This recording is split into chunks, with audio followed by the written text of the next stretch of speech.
4 in the morning, you got me up, all cause you need to talk. To 4 in the evening, wanna break up, say that you've had enough. I'm tired of talking, again and again, argue about everything.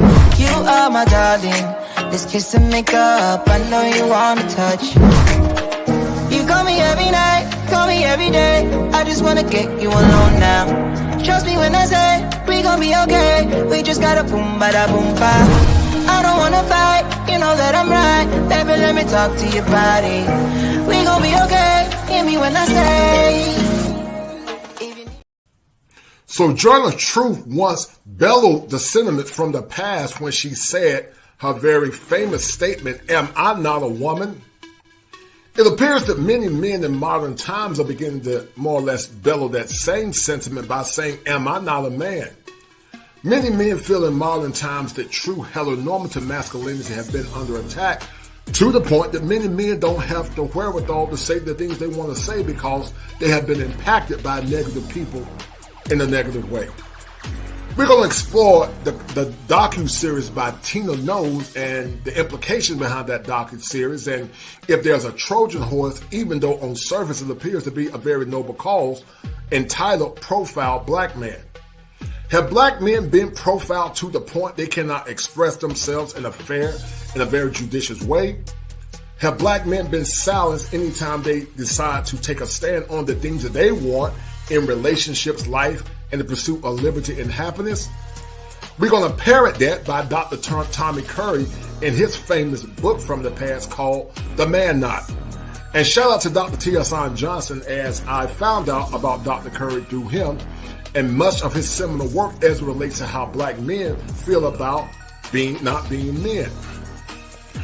It appears that black men have been more or less enmeshed in some of the negative policies that were not created by black men to more or less support the notion that black men oppress our women in a very negative way to the point they didn't have a voice.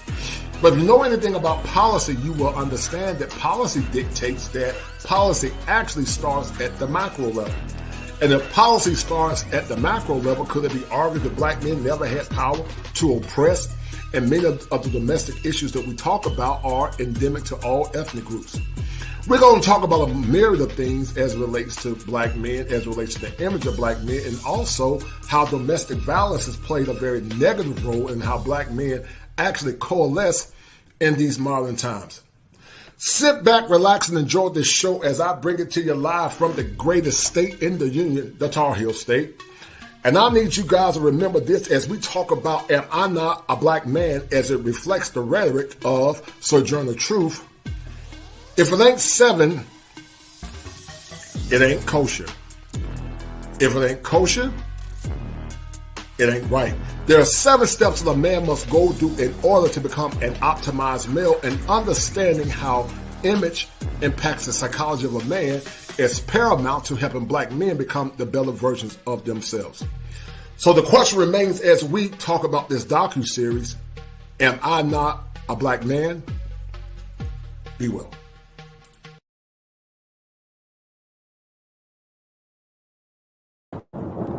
Who told you that you couldn't rise from the morass of your current situation?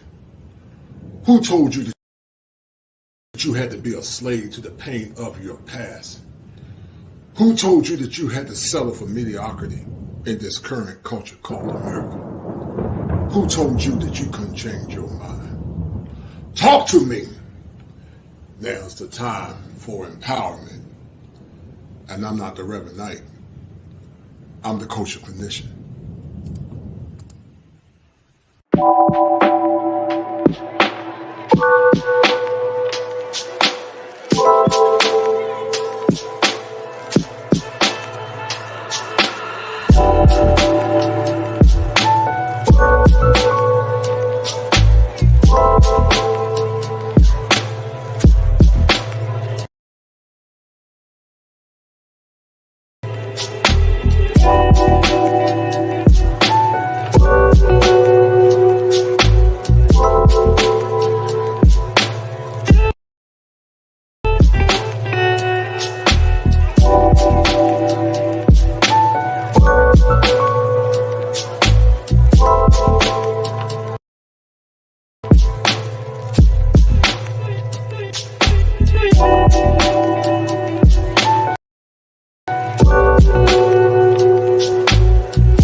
can't lie, I've really been addicted to you. All of my attention I've been giving to you. Caught up in my feelings, I got feelings for you. Caught up in my feelings, I got feelings for you. On my mind, I can't lie. On my mind, I can't lie. Pour you down till you dry. Pour you down till you dry. All the time, ease my mind. All the time, ease my mind. I know that you're dangerous, I'm addicted to you. I might rent the Lambo and go drive it like it's stolen. I've been living wild, I'm just going through the motions. Stumbling out the Uber, grab my hand, gave me a notion. Swimming in your water, but it feels just like the ocean. I can't lie, I've really been addicted to you. All of my attention I've been giving to you. Caught up in my feelings, I got feelings for you. Caught up in my feelings, I got feelings for you. On my mind, I can't lie. On my mind, I can't lie. Pour you down till you dry. Pour you down till you dry. All the time, ease my mind. All the time, ease my mind.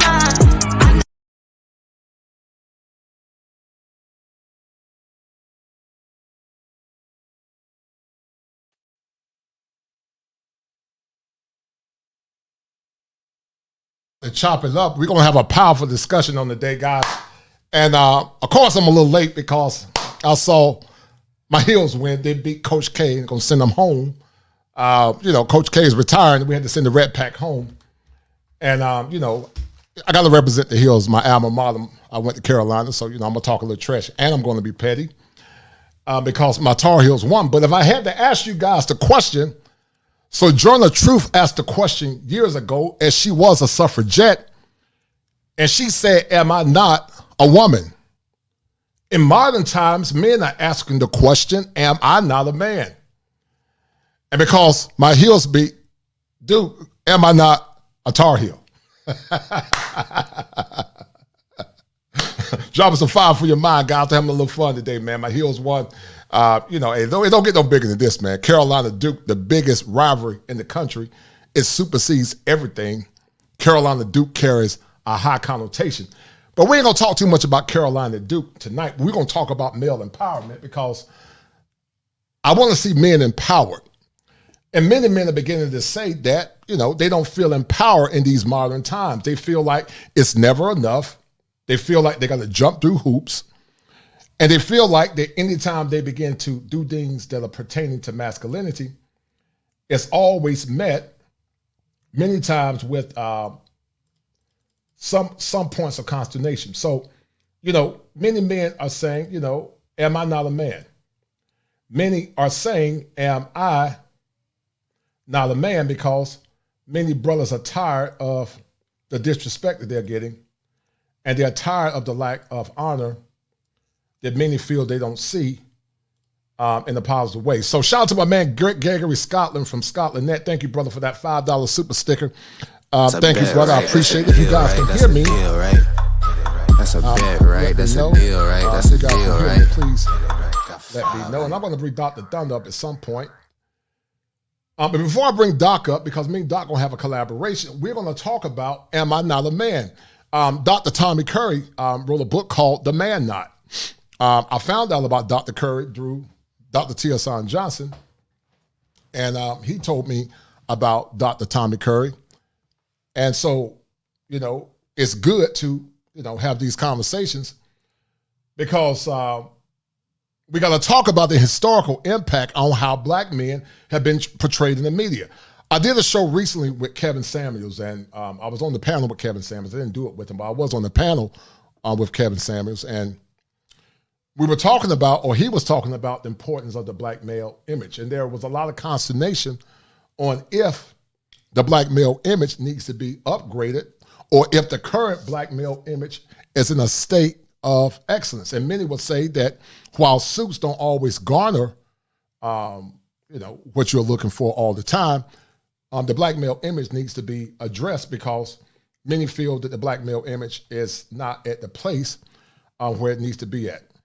So I need you guys to share the content. Shout out to my dear friend, Shala Keeman. How you doing, dear? Thank you for coming in. Big Smooth and the crew.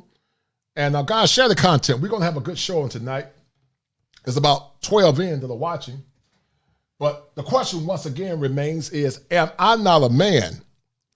As I said earlier, Sojourner Truth asked the question, during pre-Antebellum time. She said, am I not a woman? And that was due to the fact because she felt like she wasn't getting the respect that she needed. And we got to have these conversations. Give me a minute, Doc. This link is only for Dr. Thunder, guys. This link is for Dr. Thunder only. So this link is for Dr. Thunder, so no one else can come up. It's only for Dr. Thunder, and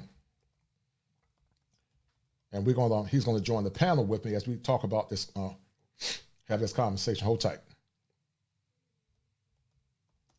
But the question remains once again: am I not a man? Am I not a man as it relates to how black men are being treated in these modern times? Am I not a man? And when you think about it, from pre-antebellum slavery times and also post-antebellum slavery times, black men were often seen as 3/5 human, along with our women. We were seen as 3/5 human. And the darker that you were, the more you were more or less ostracized. The darker you were, the more you were ostracized. And we were ostracized for a myriad of reasons. We were ostracized because there was perceptions about black men that could not be substantiated in facts. And so when you think about the struggles of heteronormative masculinity, the question remains once again, am I not a man? Joining me live is my dear friend, Dr. Thunder, and we're going to more or less explore the dynamics behind this show as him and I circumnavigate through this maze of masculinity and how black men have been impacted in a negative way. Dr. Thunder, how are you doing, brother? What's going on? I'm all right, man. It's good to see you. Yeah, good to see you too as well, brother. You know, celebrating, man. My heels got it in. Your girl saying, am I not a woman? Well, am I not a Tar Heel? Because we sent Coach K, the Red Pack, home. And this is telling because, you know, Coach K is about to retire. Coach K is arguably the greatest coach in the world. But to have it done by Hubert Davis, he's my age, he's 50, speaks volumes. So I'm a little jacked up. I'm bragging a little bit, but you know, am I not a Tar Heel? Am I not a Tar Heel, man? So I want you to, let's talk about this, Dr. Thunder. Let's add to this conversation about the man not, but also in relationship to, what's the lady's name? Sojourner Truth, when she said, am I not a man? And so when you look at the greater kaleidoscope, Dr. Thunder, when you look at the things that black men continue to go through in America, what's your take on this very expansive topic on the position of, am I not a black man? What's your take on that and some of the struggles you've experienced as a black man in America? Yeah, you know, one of the things about men and their struggles is that our tendency is to be stoic. Mm-hmm. And that is keep it to yourself and sort of, you know, work through it however you work through it. A lot of us will just kind of dive into our work. And so I think one of the issues is that to those that are hearing us describe some of these issues, it can be almost, they can almost be taken aback because they've never heard them before. Right. Mm-hmm. You know, and whereas most of the women's issues, we have heard those over and over and over, forever and ever. Amen. We've heard those issues over mm-hmm. and over. Mm-hmm. And part of that is because their way of processing is talking about it. Right. So that's not necessarily our process. Right. So that should be said. And one thing that I've tried to do is I've tried to, because I understand the difference in the way that we process and the fact that some of this information is being heard for the first time, I try to give folks the benefit of the doubt as far as, you know, I won't jump right to the they don't care about men kind of thing. I won't jump all the way there immediately. Mm-hmm. But if I'm honest, there's been a level of apathy related to our issues that at one point it's not just a matter of haven't heard this. It's a matter of this thing is now set up in such a way to prop certain persons up. Right. And if you start to change the narrative, if you start to include other folks, if you think of power as being something that is finite, then that means you're going to have to give up some of that power. Right. Right. I totally agree. Yeah. I think about the issue in the academy. There are 20,000 fewer black men in the academy than black females. Mm-hmm. And this is a problem that is caused by Title IX and how folks are able to count black women twice. They can. There's a checkbox there. There's two check boxes. You hire a black man, you can only check one of them. You hire a black female, you can check two of them. This has incentivized this sort of disparity in the numbers. Right. And it's only going to get worse. Now, right. the in order to fix this issue, those that are in power, they would have to take a back seat. They would have to agree to, well, we have significant numbers. We're going to take the second seat and put forward this idea of prioritizing black men. That's not something that is likely. Right. That will never happen, actually. Mm-hmm. I will say it will never happen. I agree. Okay. A lot of these negative pictures. I did a show on Thunder's Thoughts. That's my live streaming program on Thursdays at 9:30 p.m. Eastern Standard Time. And it was a couple weeks ago. It was called The Bamboozling of the Black Male Image. The bamboozling of the black male image. And we reviewed 3 scenes from Spike Lee's Bamboozled. If you haven't seen that movie, that's a critically important movie for folks to see. Right. That is my favorite Spike Lee movie. And there's a bunch of his movies that I love. But that movie, that really speaks. It's a profound movie. But in that episode, The Bamboozling of the Black Male Image, we talked about this tendency that black females have to use the gay slur against straight black men. Mm-hmm. And I don't think that they realize where that comes from. Right.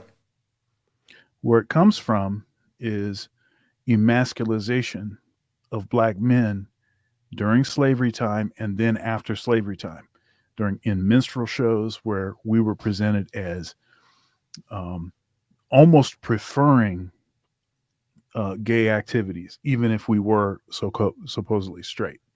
So if you're using those slurs against black men, oh, this guy, he's not interested in me, or he's interested in a different kind of woman, or whatever it is, or they feel rejected. So then the first thing that they do is say, oh, he's gay. Same thing that they do with Kevin Samuels. Oh, he's gay. Because they can't deal with the arguments. Right. They can't deal with the evidence. So the first thing that they do is that old playbook of casting aspersions on a person's sexuality. Right. But meanwhile, supposedly, their best friend is gay. So your best friend is gay, but you're also using gay as a slur against a straight black man. Doc, hold on for a minute. Let me read out this $5 super check by my man, MC Wellness Recovery. That's a bet, right? That's a deal, right? Thank That's you, a MC deal, right? Wellness and Recovery. That's a bet, right? That's a deal, right? That's a deal, right? And we're going to get right into this conversation, guys. Share the content, get the likes up, guys. To the 28 that are watching, let's get the likes up. Let's get the show out tonight, because I'm going to pose the question to you again. Am I not a black man? And, you know, it appears, Dr. Thunder, that this is a Western issue, but as Tavis Smiley said it better than me, when the white America get the cold, black America get the flu. And because black men are the leaders in their family, we tend to get the bulk of the distress that's associated with, Dr. Thunder, being a heteronormative male. I'm going to let you finish your commentary and talking about it, but then I'm going to upload some clips, and we're going to explore and break down Tina Knowles and why some call her the very pejorative term, a mammy. They call Tina Knowles a mammy for advocating for black men. But then we're going to look at the dichotomy behind some of these groups and even Tina Knowles, because the question might be, is Tina Knowles just a Trojan horse?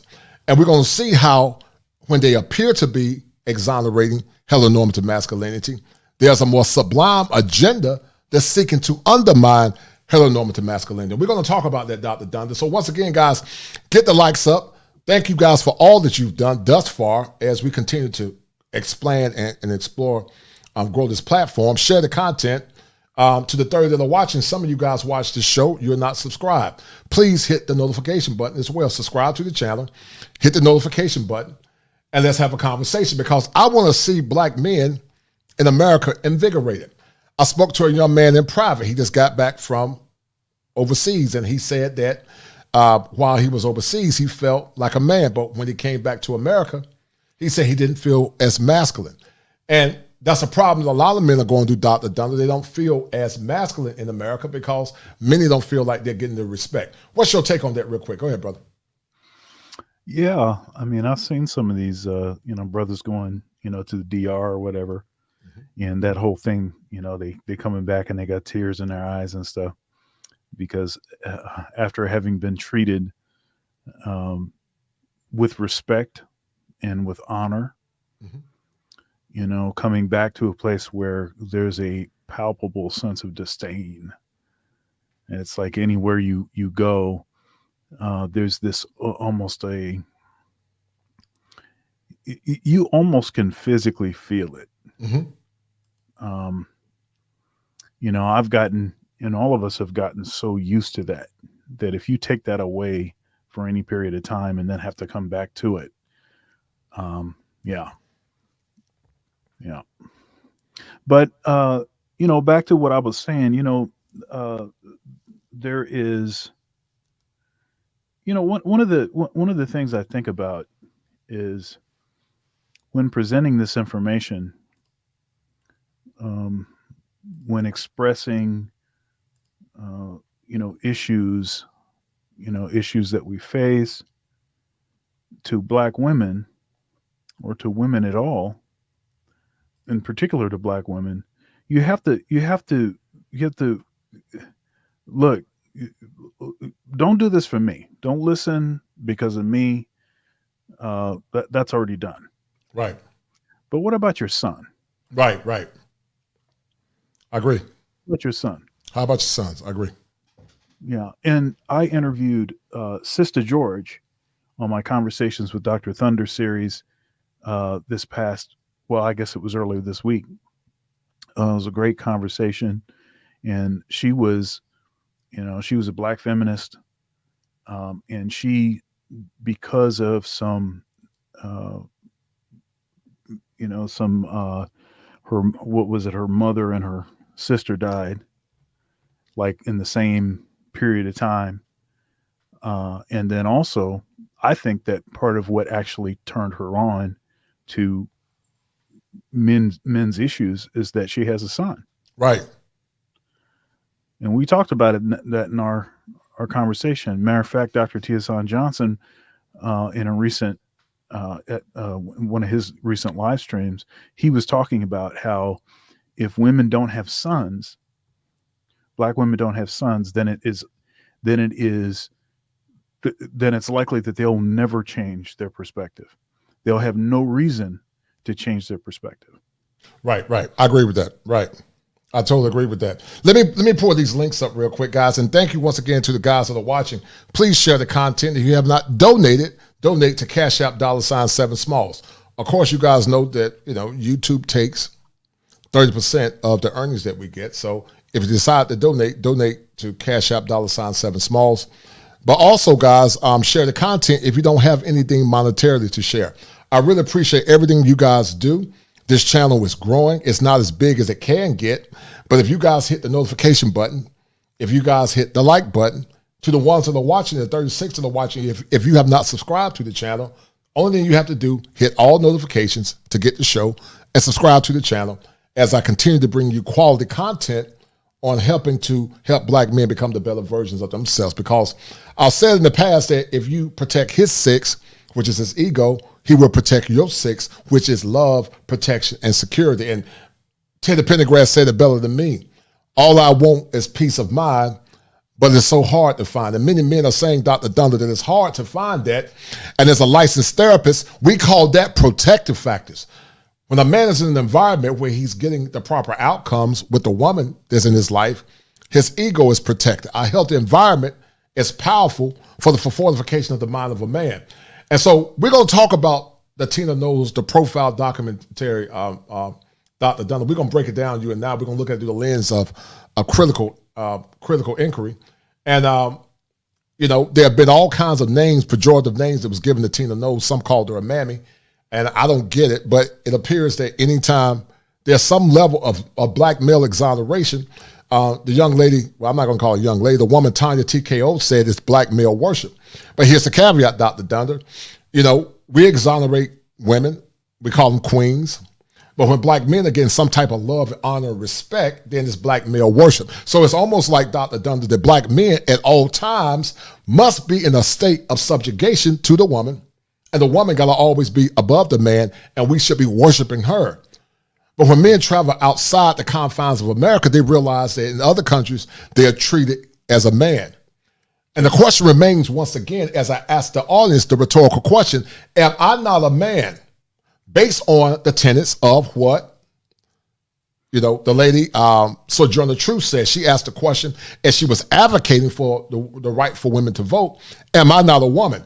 And, men are beginning to say that because they don't feel masculine in America. They don't get that feminine oscillation that they need, Dr. Thunder, to become the better versions of themselves. And when men are at their best, Dr. Thunder, they're a lot more productive.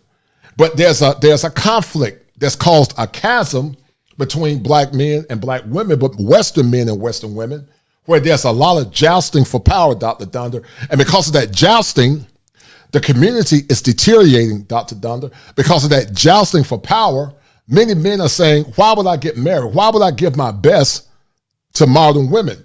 Men want traditional women. Traditional women are women that have been conditioned to serve their men, and the man turn around and serve her. In fair exchange, there is no robbery. But let's go back, Dr. Dunder. You and I are from the 90s. We grew up in the 90s. When you look at the image of the black man now compared to the image of black men today, what do you think caused the breaking of the black male image? We could argue that the image of the black man has always been under scrutiny and has always been under attack. But to look at it from a more cerebral perspective, Dr. Thunder, let's pose the question, what's caused the image of the black man to continue to be under attack? What's your take on that, brother? Yeah, and again, referring back to that episode I did on Thunder's Thoughts, the bamboozling of the black male image. Mm-hmm. One of the things that we talked about is Hollywood's role. Mm-hmm. Most of the images that we see, the negative images, Hollywood is responsible for. Right. Most of them. Okay. Mm-hmm. They have put forth these terrible, despicable, disgusting images of black men. Mm-hmm. And one thing that Kevin Samuels has said frequently is that we have to stop making excuses. And that is those that are accepting these roles to represent us in such a, stereotypical fashion. We have to start saying no to those roles. The constant excuse is given. Well, but if we don't take these roles, then there is nothing else. And how do you get your name going, and how you do X, Y, and Z? It's like, once I get in there, then I'm going to change. That's not how it works. That is not how it works. There's a story about let's see here. I interviewed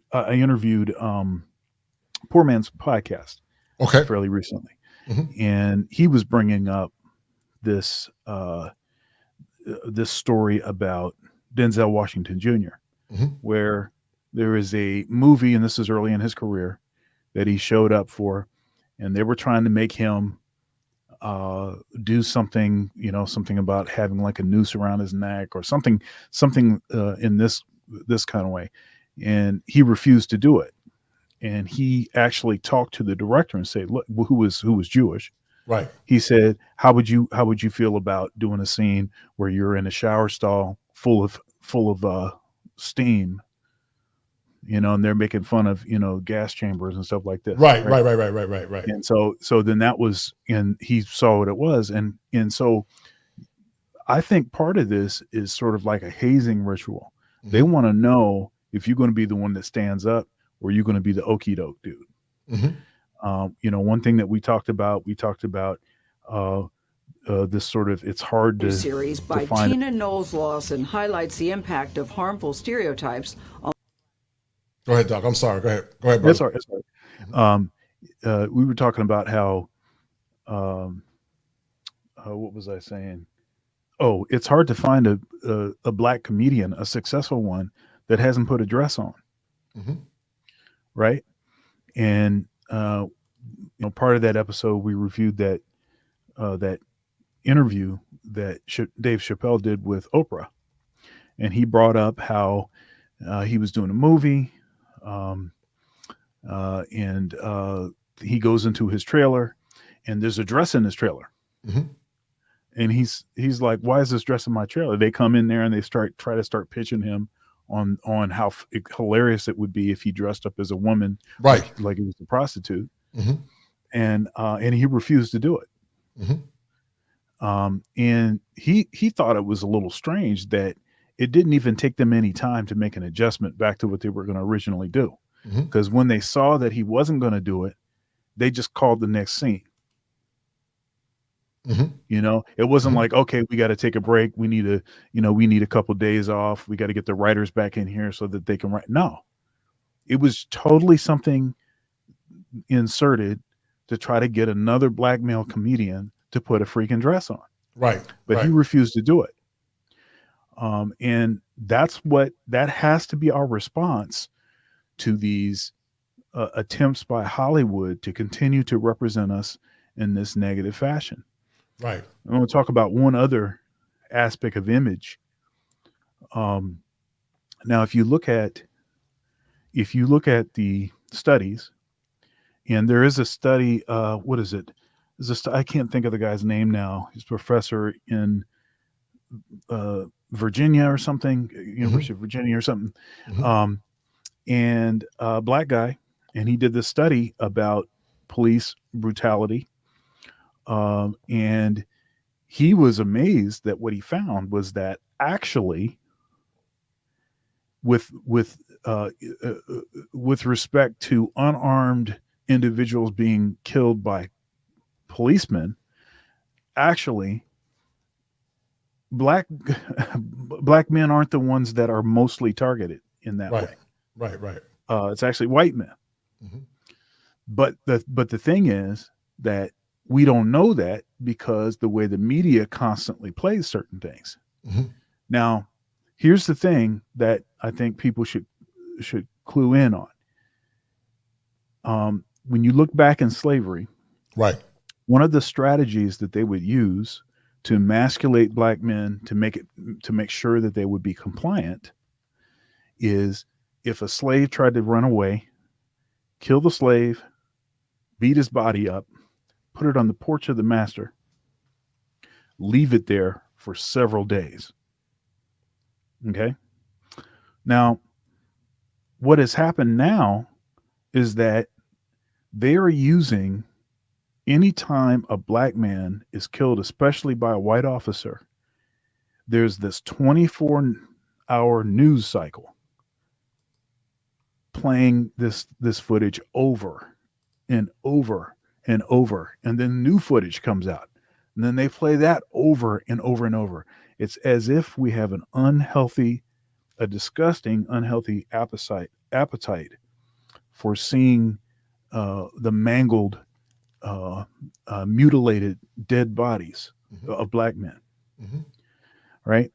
Obviously you have lynching. You have all of these ways that they would try to emasculate us. And it's as if there is this undertone, overtone, whatever, a residual of making an example of a black man. And that's why those clips play like crazy. That stuff plays more than anything else. In any of these situations where you've had an unarmed black man killed by officers, there's actually almost always an unarmed white a man killed almost in the same circumstance within the same time period. But we never hear anything about that, and we certainly don't see a 24-hour news cycle of brothers getting this brother getting beat over the head and all kinds of. It's almost like stay in your place. This is what could happen to you. It's as if that is somewhere stuck in the ether and keeps replaying over and over and over. And of course, that creates a certain kind of image of us. Yeah, it's almost like you're saying feeding, adding fuel to the fire, which in essence increases the derogatory image that we have. They did a study, Dr. Thunder, talking about darker skinned men and black men in general, and so they lined up men of the same height and weight, and they had two races, black and white, and they asked the question which one appeared to be more aggressive or dangerous, and they couldn't really say why, but they felt like the black man appeared to be more dangerous. They didn't know because he was more muscular or what, but they said that he appeared to be a lot more dangerous. And once again, there are women in these spaces that seek and talk about the aborting or the exiting of our boys or the deletion of our boys. Nothing is said when they talk about it. There's a lot of mockery, but once again, it's okay to say Queen, Mother Goddess, Mother Earth. But anytime men of ADOS descent or of African descent are given any level of credence or credibility, then there's a great level of disdain. And it goes back to over and over again. These liberal agendas, many times, Dr. Dunlap, they tend to attack one another. Tina Knowles might have some liberal ideologies, but there were black women saying, how can this, maroon or whatever you call it, mulatto, talk about black men when she's a black woman? So it's like, they pick and choose when black folks are black. Kamala Harris is black when it's beneficial to them, but Tina Knowles is not black when it's not beneficial to them. right. So it's this psychic warfare that's going on as it relates to understanding black men. I'm going to play this clip, Dr. Donder, and we're going to break it down. I had to use some kind of techniques, man, because I don't know. I don't want to get a copyright strike, but I use a little bit of trickery, so I don't know if it's going to work or not. But I'm going to pull the link up. It was talking about Tina Knowles and her ideas about the image of black men. She was talking to Gayle King about it. So I'm going to bring that up and we're going to listen to it. She is an executive producer of the series. A new docu-series by Tina Knowles Lawson highlights the impact of harmful stereotypes on black men. She is an executive producer of the series, and oh yeah, she's also the mother of two powerhouse daughters. That would be Beyonce and Solange. Profile the Black Man uses real-life stories to explore the history of stereotypes. It highlights the challenges that black men face because of them. It also shines a light on people who are dedicating their lives to changing that narrative. The first episode dismantles the damaging idea that black men are dangerous. Tina Knowles Lawson talks about the role that the media plays on that and how black men are portrayed. So in this clip, she describes a very personal experience involving questions about her son-in-law. We all know him as Jay-Z. I can remember getting on a plane and an older white woman saying, "Oh, your son is a gangster rapper, right? How did you let him marry your daughter?" And it was just shocking to me. And I said, "No, actually, my son is a CEO." She didn't think of him as a CEO or even a talented celebrity that, was a great businessman. And at that time, I remember thinking, I can't be mad at her because that is what the media portrays. Tina Knowles Lawson is the executive producer of the series and the co-founder and artistic director of the Waco Theater. She's with us first on CBS Mornings. Tina, my mouth fell open when you gave that example because I'm thinking. What did you think about this vitriol, Dr. Thunder, that they had towards Tina Knowles Lawson? There was a lot of pushback. One, YouTube content creator by the name of Tanya TKO called Tina Knowles a mammy. What is it with this mammy and pick me anytime black men are giving honor, reverence, and respect? And and I know, Dr. Thunder, right now something major is going on in the world that could eclipse to World War III. The issue between Ukraine and Russia could eclipse to World War III, but anytime black men are getting exonerated, many times they say or try to minimize the importance of black men in America. To the 59 people that are watching, get the likes up. Thank you guys for watching the program. I really appreciate all that you guys do. Please share this content. If you have not donated to the channel, donate to the channel, and let's have a powerful conversation. Dr. Thunder is an esteemed scholar and a musician, professor of music from Ohio State, and he's a good brother, and I want to have him on the panel.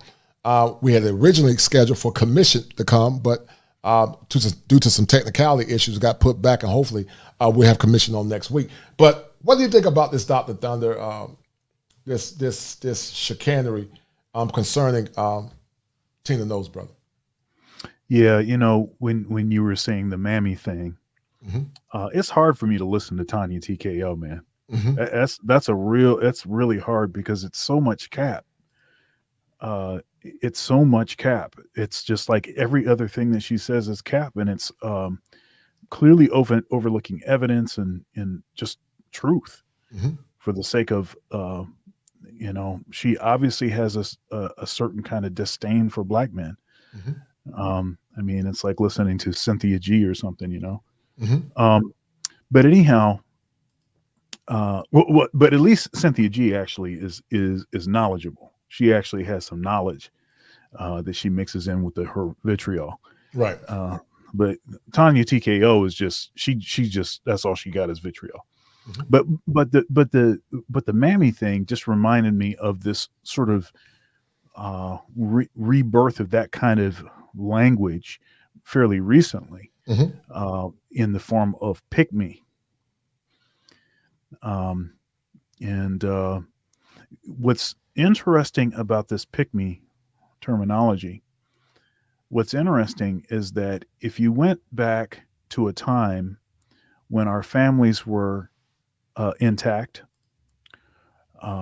say, let's go before forced integration, you go back to this time period and all of the women were pygmies. Right.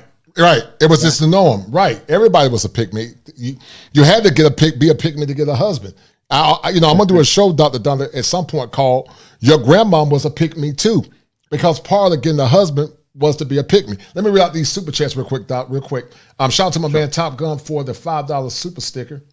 He said it's sad that our women participate and execute butt breaking more than the white system, and I agree with that, brother. Thank you. That's a deal, right? That's a deal, right? $5 super sticker. Thank you, Top Gun. Right? That's a deal, and right? Shout out to my man JBWR for that $20 super sticker. Thank you, brother.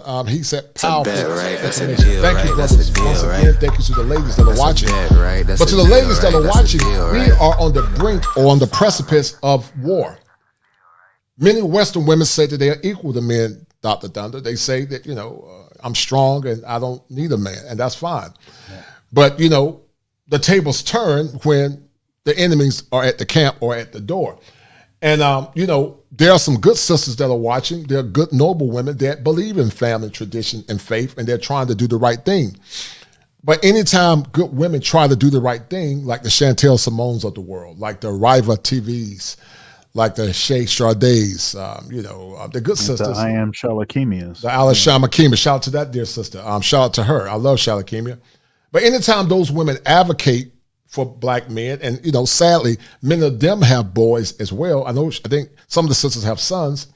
Then they call those women mammies and pick-me's too. And I can never understand it, Dr. Thunder, because in fair exchange, there is no robbery. But many say, Dr. Thunder, they want the love and the adulation of a man, but they constantly admire the image of a black man to the point that many black men are checking out. So when you hear these very nefarious terms, Dr. Thunder, as they seek to eviscerate the image of the black man, what does it do to your psyche knowing that you have a black son and that he's going to grow up in a world where women were not raised and conditioned, Dr. Thunder, to give him the kind of love and support that he needs? What's your take on that? Yeah, especially over the last couple years, it's become painfully aware to me that if I am to have any impact on reducing some of the impact of this stuff on my son, then I need to be laser focused on issues related to black men and boys. I've got a panel show with Ike Ogiamian called Case Closed. We've got an episode coming tomorrow. And that'll be 4 p.m. on my channel, 4 p.m. Eastern Standard Time on my channel. But on one of those shows, we were talking about Ketanji Brown Jackson. I think it was their show from last week, the nomination. Right. And I said that I was not a fan. And here's why I'm not a fan. I'm not a fan because my priority is black men and boys. I don't see how her nomination forwards our cause, makes things better for us. And I don't like it when people try to act like they are fair and balanced. There is no such thing as an impartial human being. If you're trying to convince people that you're impartial, that you don't have any biases, that you listen to everybody evenly, and you don't, all of that kind of stuff, you are either lying to us or you're lying to yourself. Right. Everyone has a bias. Right. I just tell you what my bias is. Right. Yes, sir. I agree. Black men and boys. That's what my bias is. So you will know how I'm going to see things. And I want you to qualify that. Why are you so passionate about black men and boys? Because there might be some Dr. Dunlap that are listening and might say, oh, that's very misogynistic. But why are you so passionate about the avocation of black men and boys from your recollection? So, I'm a teacher and I'm a Libra. Right. Okay. And so balance. Right. Balance is important to me. And I interviewed Minister Japp a couple months ago, and that episode was called "But is the straight, free-thinking black man protected?" Right. And of course, the answer to that question is no. Right. The straight, free-thinking black man is not protected. Okay, we are absolutely on the bottom. Okay, and these organizations such as BLM have used the mutilation of our black male bodies as a way to put forward their own agendas. Yes, sir. I totally agree. With no shame. Yes, sir. Look, affirmative action. So affirmative action, initially the focus and the purpose of it was to support and help black men, specifically black men. That's how it was constructed. That was the purpose of it. That was the crafting of the everything. But because of Title IX, where women were then considered minorities, 84% of the recipients of affirmative action have been white women. Right. 84%. Okay. So all of these talking points from the right, the conservatives that always use these, affirmative action, blah, blah, blah, affirmative action, you black folks, you already got something. You got affirmative action. You don't have to be as this. You don't have to be as that. It's just complete talking points and total noise. They don't even understand because the people that mostly benefited were white women, 84% white women. And because of the tendency to have this double check mark for black women, because of Title IX, that means of that 16%, that we weren't even half of that. Right. Okay. Now, diversity and inclusion is nothing but affirmative action reborn, remarketed. However, without the initial stated purpose of serving black men. So now they don't even have to even look at us. Now they can just jump. They actually don't even have to consider us. Look, I have asked folks that work in diversity and inclusion, deans. I have directors of units, presidents of institutions, executive deans. I've asked them simple questions.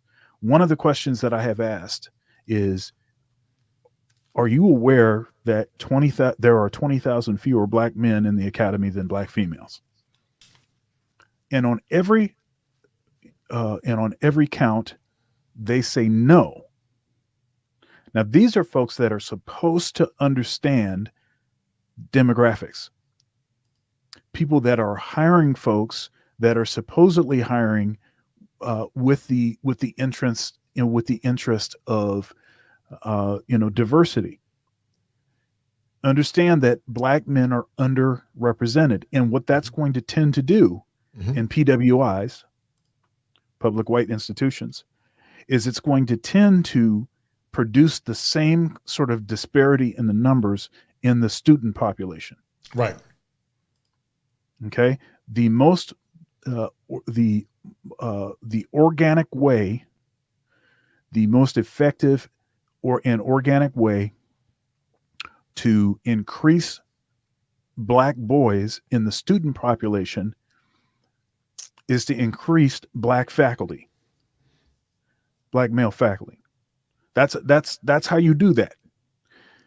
And these folks aren't even aware, but they're not aware because they were never forced to look that direction. Right. Right. Okay. So that's a big issue. It's a big issue. It's an important thing for us to face head on and to see if there's something that we can do to fix that. Mm-hmm. So in that way, I am laser focused on those issues. Right. Right. And then No I'm doubt. also focused on these issues because, I can tell you about my own experiences with black women. We're going to talk about the whole tight, Doc. I want you to get into it because we're going to have a fair and balanced conversation. But let's first listen to this clip a little bit. And then you're going to see the man that's actually behind this docu-series by Tina Knowles. And it made me start shaking my head a little bit. So keep listening. And then you followed up by saying, I'm not even mad at her. How are you not mad? And it's good to see you, Tina. It's good to see you. How are you not mad? Long time. Just because I thought, I sat there and I thought about how the media portrays black men and how that is typical of the things that they would focus on, the negatives, and try to portray us as these dangerous, our men as dangerous, uneducated, gangster rapper. That's all she could come up with. But that's what she, that's what she had been seeing on TV and all in the media. That's how we're portrayed, unfortunately. So you're saying we can't really blame her. I have to tell you, we were only allowed to see one part of the series, and I was so bummed, Tina, because by the time I watched the first one, I wanted to watch the other three. It made me angry. It made me sad. Oddly enough, I also found it uplifting. And I'm wondering, I've heard you say that you wanted this to be a love letter to Black men. So your goal here is what exactly? Absolutely, to debunk those stereotypes that our men are dangerous. You know, how many times has a Black man walked into an elevator and someone clutches their purse, or they walk by a car and the doors are locked, and they could be a judge, they have no idea, but because it's a Black man, especially if they're of some stature. So let's talk about that, Dr. Dunder. I'm 6'5", I got the voice of Zeus and dark skin, 6'6" with shoes on. And you're a big dude too, man. I got that fire for your mind because I'm a Leo. Fire, Leo for your mind. You're the king of kings, the kings of the jungle. Clinician. And you got that Libra swag. I got that Leo swag. I'm the king, and I get it a lot, being a very big man, a very masculine man. And I've had times, Dr. Dunder, when they told me, could you lower your voice? So they wanted my voice to be softer. My voice naturally is deep. I'm a bass baritone. I have a naturally deep voice. But to accommodate, certain populations, they told me, can you make your voice softer? Now, it was an insult because would you, tell a person that's overweight, could you get a smaller chair? Would you tell a woman that has a very feminine voice, can you make your voice deeper? But anytime we're talking about heteronormative masculinity in the positive light, many times it's castigated. And so in the other countries, Dr. Thunder, the men are masculine. They are celebrated in their masculinity. Russia is very despotic as it is, don't believe in some of the liberal policies that we have here in America. They are against a lot of the things that we see, especially the alphabet community. Russia doesn't tolerate that because they don't believe in those policies. But here in America, Dr. Dunner, we're expected to capitulate to some of the norms and the mores in America to the point that many times, Dr. Dunner, many Black men don't really know who they are. And some American men, white men as well, they don't really understand who they are because they've been negatively social conditioned into a mindset that many times, Dr. Thunder, is very deleterious to their mindsets. But I want to show you something because this is going to shock you a little bit. The person behind all of this is, hold tight. The person behind this, the supporting this, and I, when I saw it, Dr. Dunn, it made me feel a little query, is Billy Porter. And you know who Billy Porter is, don't you? Yeah. So, Brother Billy actually is included, in the Tina Knowles docu-series, Am I a Black Man?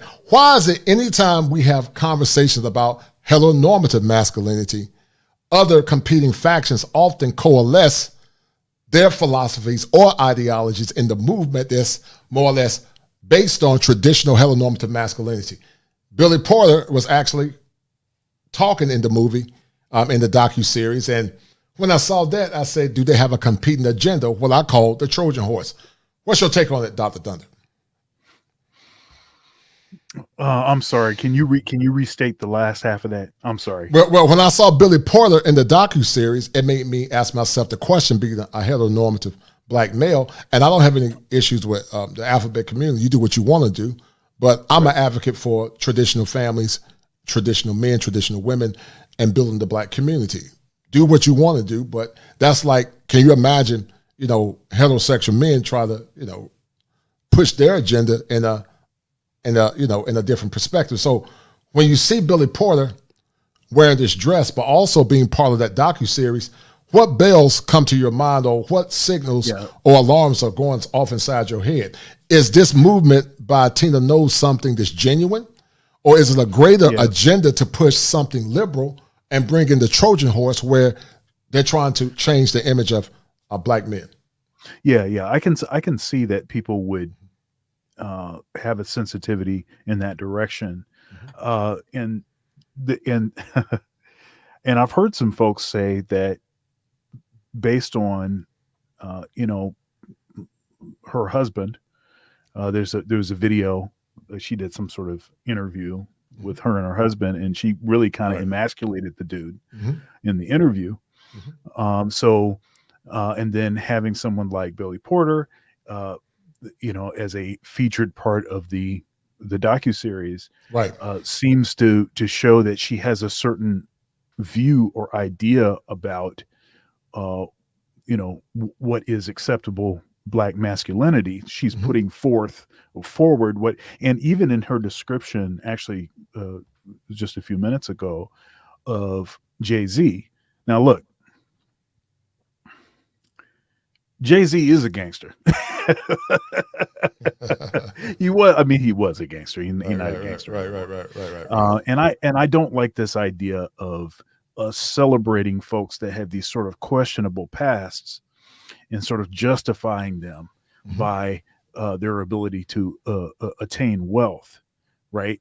You know, that's, you know, look, if you're a crook and you get money, okay, now you got money from, you know, from being a crook. You know, that crook should not still be celebrated because they have money now. Yeah, they stole the money, or they did something that was not, you know, let's say not positive. Right. You know, at least to get it started. So and that's a separate issue.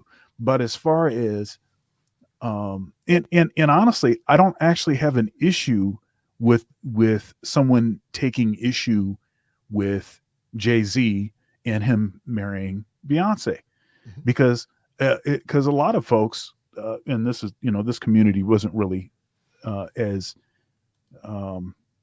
this community didn't really exist at this time, but when they got married, there were a lot of Black folks that you know were bringing that kind of stuff up, and so that wasn't actually even a point of what I consider to be necessarily inherently racist. Right. It's just looking at this guy's history, and does it really match with even the marketing that they were putting forth for Beyonce? It just seemed like it didn't seem like they were a good match based on you know, their history.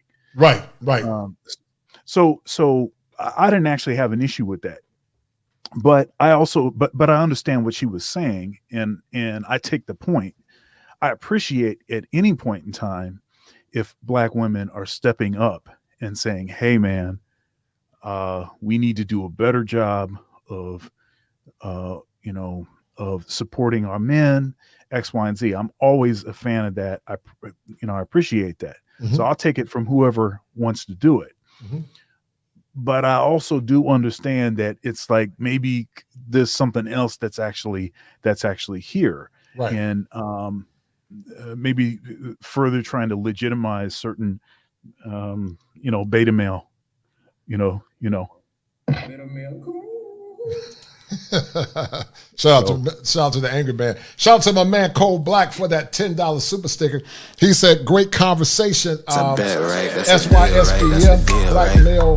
That's a bet, right? That's a deal, right? That's a deal, right? I think that's black male. I forgot what Dr. Black male independence. Black male independence. Yeah, that's shout out to Dr. Neil. I think that's what he was saying. But you know, give me a minute, Dr. Dudley, because you know I got everything set up there, man. You know, give me a minute, Doc. I'm gonna give me 1 minute, Doc. I'm gonna drop you down for 1 minute. I'm gonna bring you right back. Okay, hold tight, Doc. Hold tight, sure. Doc. And to the people that are watching, you know, you guys know my heels won today, so you know I had to get it ready, man. You know, as they say, you know, am I not a woman? Am I not a Tar Heel? So I want you guys to enjoy this. Get your pom-poms ready. Get your pom-poms ready. As you hear that fight song by the Carolina Tar Heels, as we hit Duke in the mouth. We hit Duke in the mouth. My Tar Heels won it, guys. 94-81 as we send Coach K the Rat home as he's about to retire. My beloved Tar Heels won against Duke. And I'm going to celebrate at some point. So I'm jacked up, man. I am jacked up because I'm bringing to you live from the greatest state in the union, the Tar Heel State, and the oldest school in the country, the University of North Carolina at Chapel Hill, my alma mater. So Dr. Thunder, I had to do that, brother. I apologize, man. I had to get it in, Doc. That's all right, man. That's all right. That's all right. Oh yeah. We won it, Mr. Albert. Carolina won that game, brother. We beat Duke 94-81, and I'm talking junk. I had to be creative, man. But I like something that Cortez Smith said. I had to do it, Doc. I like something that Cortez Smith said. He said it's all scripted, even the show my husband was a propaganda. And I tend to agree with that because anytime somebody is so vociferously promoting black men from a heteronormative perspective, it always makes me wonder what's their true motives, Dr. Dunder. What's their true agenda? And when I saw that show, and I'm not going to talk too much into it because of sensitivity, but, they had a queer couple together, two men. And, once again, I'm not against that. You do what's best for you. If that's what you believe in, that's you. I'm a black male advocate perspective from a traditional heteronormative perspective. And I believe in the advocacy of black men, the black family, because I believe when black men are intact, then we can protect our women, protect our children. So do what you want to do you. No, I'm not casting any aspersions to the alphabet community, but I'm a heteronormative. I believe in traditional marriage, so I believe that men and women should live their lives in according to their own terms, but I do advocate for black men, black family, black boys, black girls, and traditional family. That's what I advocate for because that's how I was raised, and that's my standards, and those are my values. If someone else want to do alternative lifestyle, that's your business. I don't believe anybody should hurt you, but I shouldn't have to qualify that, Dr. Dunner, but anytime traditional heteronormative men speak up, we got to always be under a microscope and get accused of these goofy terms like phobias. So I just wanted to say that, Dr. Dunner. But what's your take on what Cortez Smith said? What's your take on that, brother? Yeah, I mean, it is all scripted, and there's a particular narrative that they're putting forth. And as I said earlier, when people try to act like they're not biased, they're fair, they don't have a particular angle, they don't have a dog in the fight, they're just seeing this, they're not part of this, I'm just an outsider telling you what I think from the outside. Whenever people say that, that's cool, but everyone needs to know that people have a bias. They have a particular perspective. That's part of the human condition. We're not God, right? Only God does not have a bias, right? So in any opportunity or chance for us to get closer to seeing multiple perspectives requires community. It's one of the reasons why you need community. You need brothers, you need sisters, you need family. Right. Is because they see things from a different angle than you see. Right. I agree with that. Let's finish listen to this clip by Tina. Hold tight. Let me finish adding this. That they're dangerous. And so if we can kind of get people to understand that that's not so, and to show them examples of otherwise, that we do have good fathers, and we are good providers, and we love our men love their own women as well.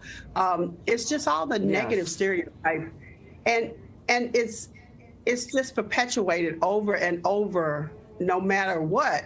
Yeah. It's just what everybody thinks. And the other thing I liked about... No, I'm sorry. Go ahead, Gail.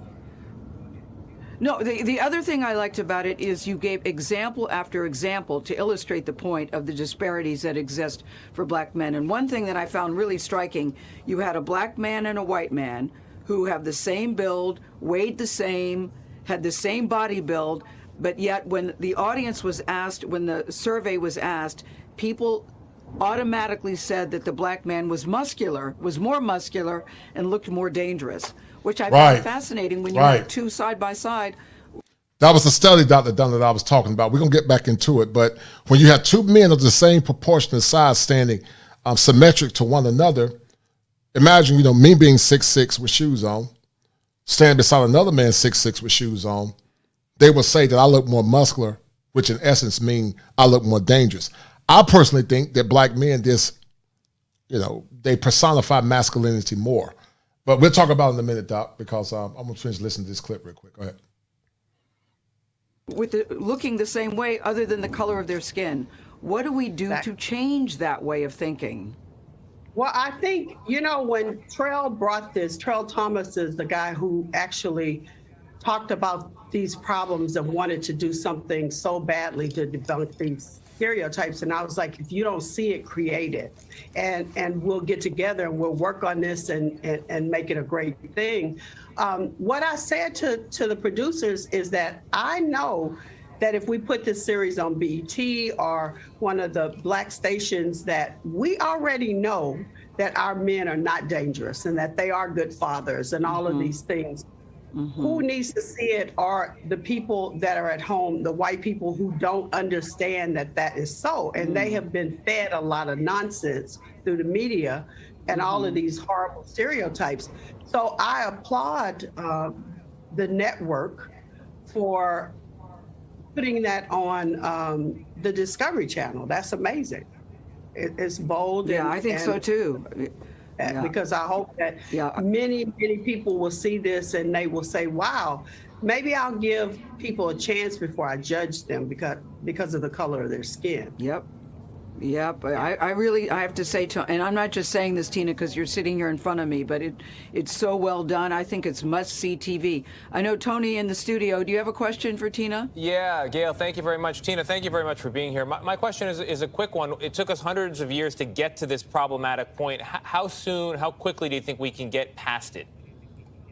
Oh my God.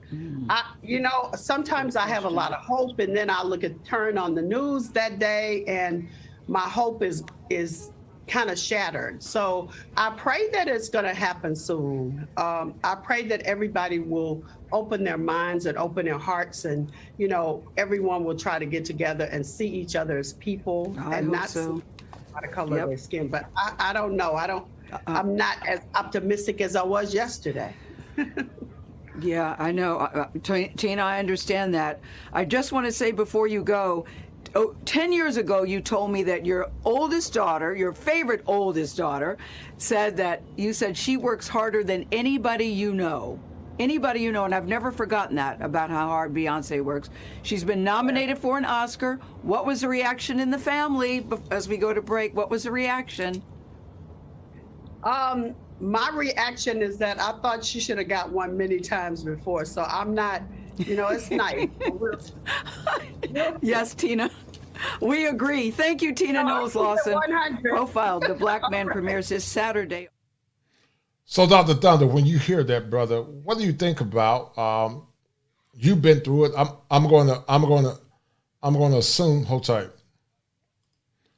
I'm going to assume, Doc, that you're about.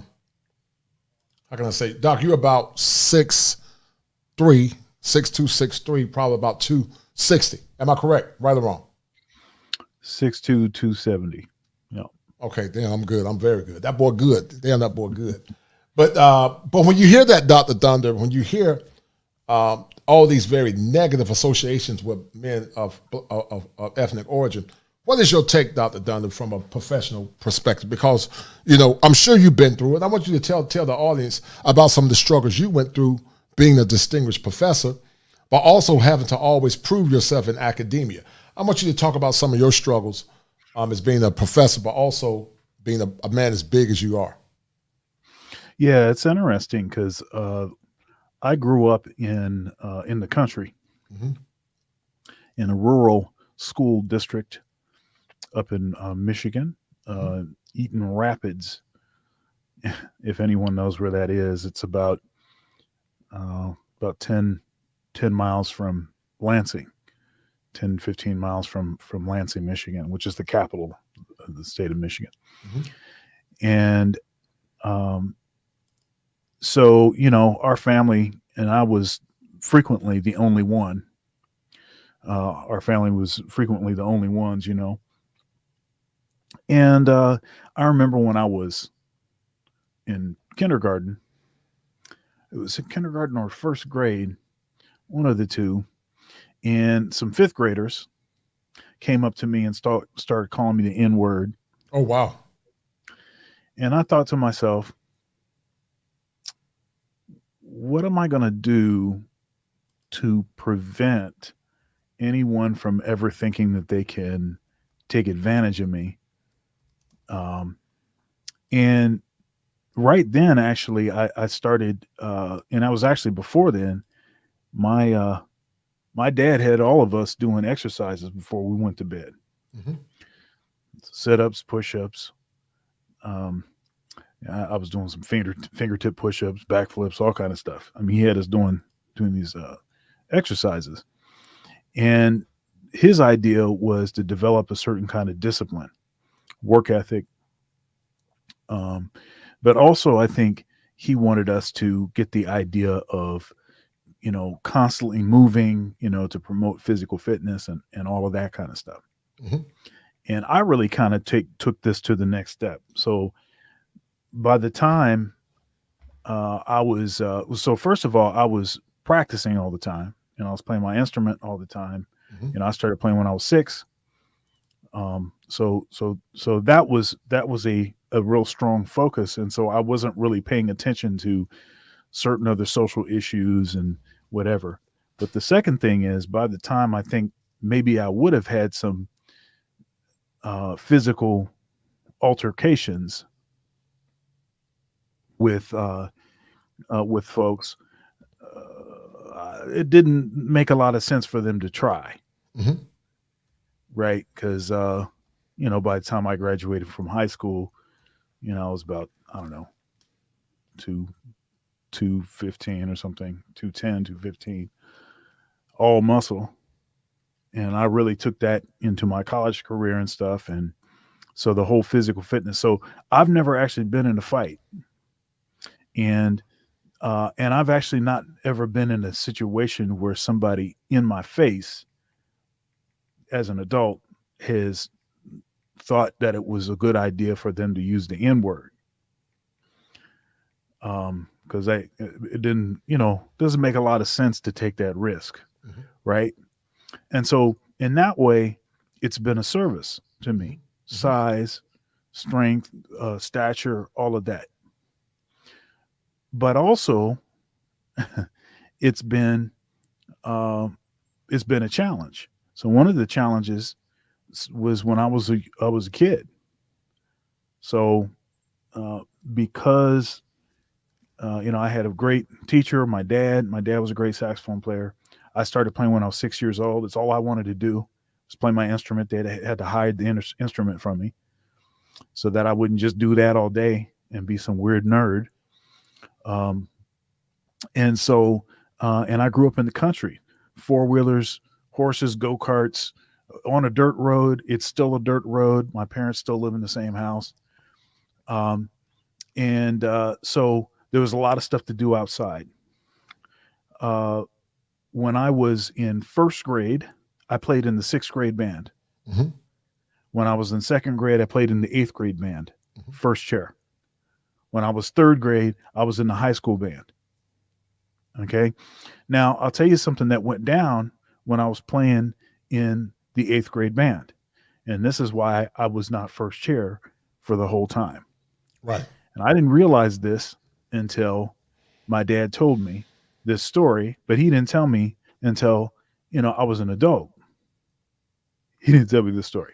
Mm-hmm. So basically what happened was, so I'm 2nd grade and I'm in the 8th grade band, and some of the parents of the kids that were in the 8th grade band that were getting beat out by the 2nd grader and this black 2nd grader at that, right?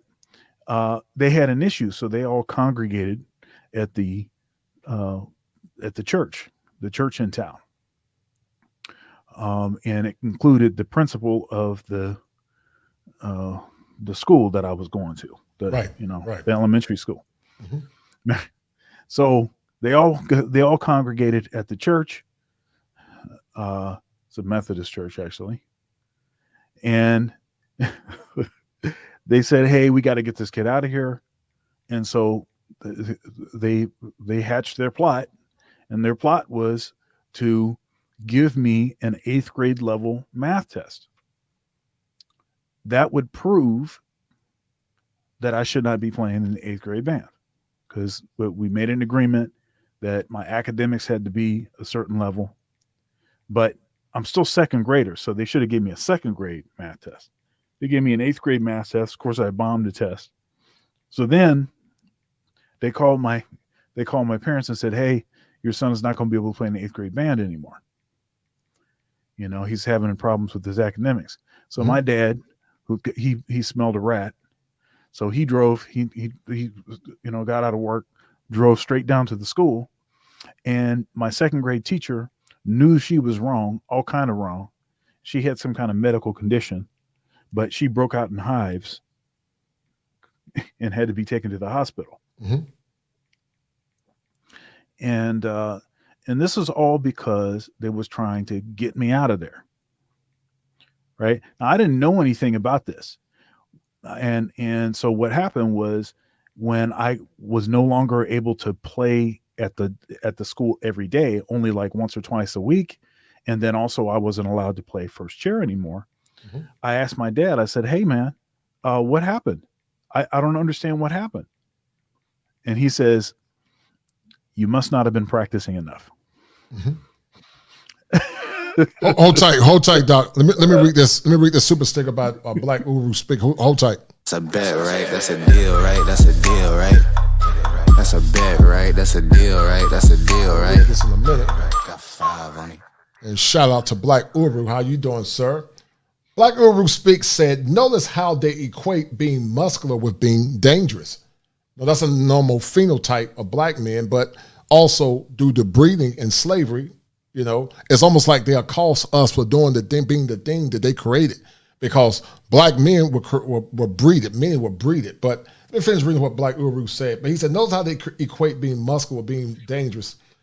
They have changed what was being naturally and historically a very positive quality into a negative one. This is both racism and misandry." And I agree with him 100%. Because if you think about it, Dr. Dunlop, once again, some of the progenitors of this country actually use breeding as a mechanism to produce bigger, fit slaves to build and to work on the plantation. But now the monster that they created, now they're accosting the monster. That doesn't make any sense to me. What's your take on that? Yeah, I mean, it's exactly what you said. And being muscular, being fit is not necessarily a sign of danger. I'm sorry, of being dangerous. Being being single mother raised. Okay, that's a different topic, but that would be a more important factor. If you're a man that hasn't learned how to control his emotions, right? And because men can create a lot of damage. If you can't control your emotions, you can create a lot of havoc and a lot of damage. It's one of the reasons why we need to promote traditional family structure. Right. It's because men need to learn how to control their emotions. But you don't have to be muscular to be able to, do all kinds of damage. So I don't know that that's related at all. No, I mean, told it. This is not a John Wick movie. You know what I'm saying? Right. So the muscles don't work the way you think they do. Right. Hold tight, Doc. Hold tight. Let me add this, and I'm gonna do this quick one that I had with. We're gonna review Dr. Tommy Curry's work. Yes. Are you familiar with Dr. Tommy Curry? Absolutely, and that's a masterwork. That book, okay. The Man Not. All right, so let's look at his clip he had a while ago. Hold tight, and we're gonna. Do you hear me? Yes. Okay, good. Good afternoon. Hold tight. Don't buy another flashlight until you watch this short demonstration video. This unique wide beam headlamp. People believing that your politics are in line with things like Black nationalism, Afrocentricity, and as you know, the mainstream are liberal. Need of any combination of experimental, right? With something you wrote in the introduction to this book, which admittedly I haven't finished yet. There's a lot going on here, but so we'll have to have a part 2 and 3 Absolutely. and 4 later on. But I wanted to start here if we could. You write, that race is not an efficacious category of analysis under our present intersectional and post-structural arrangement. Race is a category under constant disciplinary surveillance, exposing it to a seemingly infinite number of attacks for being overdetermined and essentialist, and therefore in need of any combination of experimental anti-essentialist solutions. I thought that if you could start by explaining what you mean there. Absolutely. And how that fits into what the work you've done here in this book. Yeah. First, I think that when we look at the trajectory of Black studies, as well as how we just think about the category of race, we see that as being the category that has to be problematized and policed.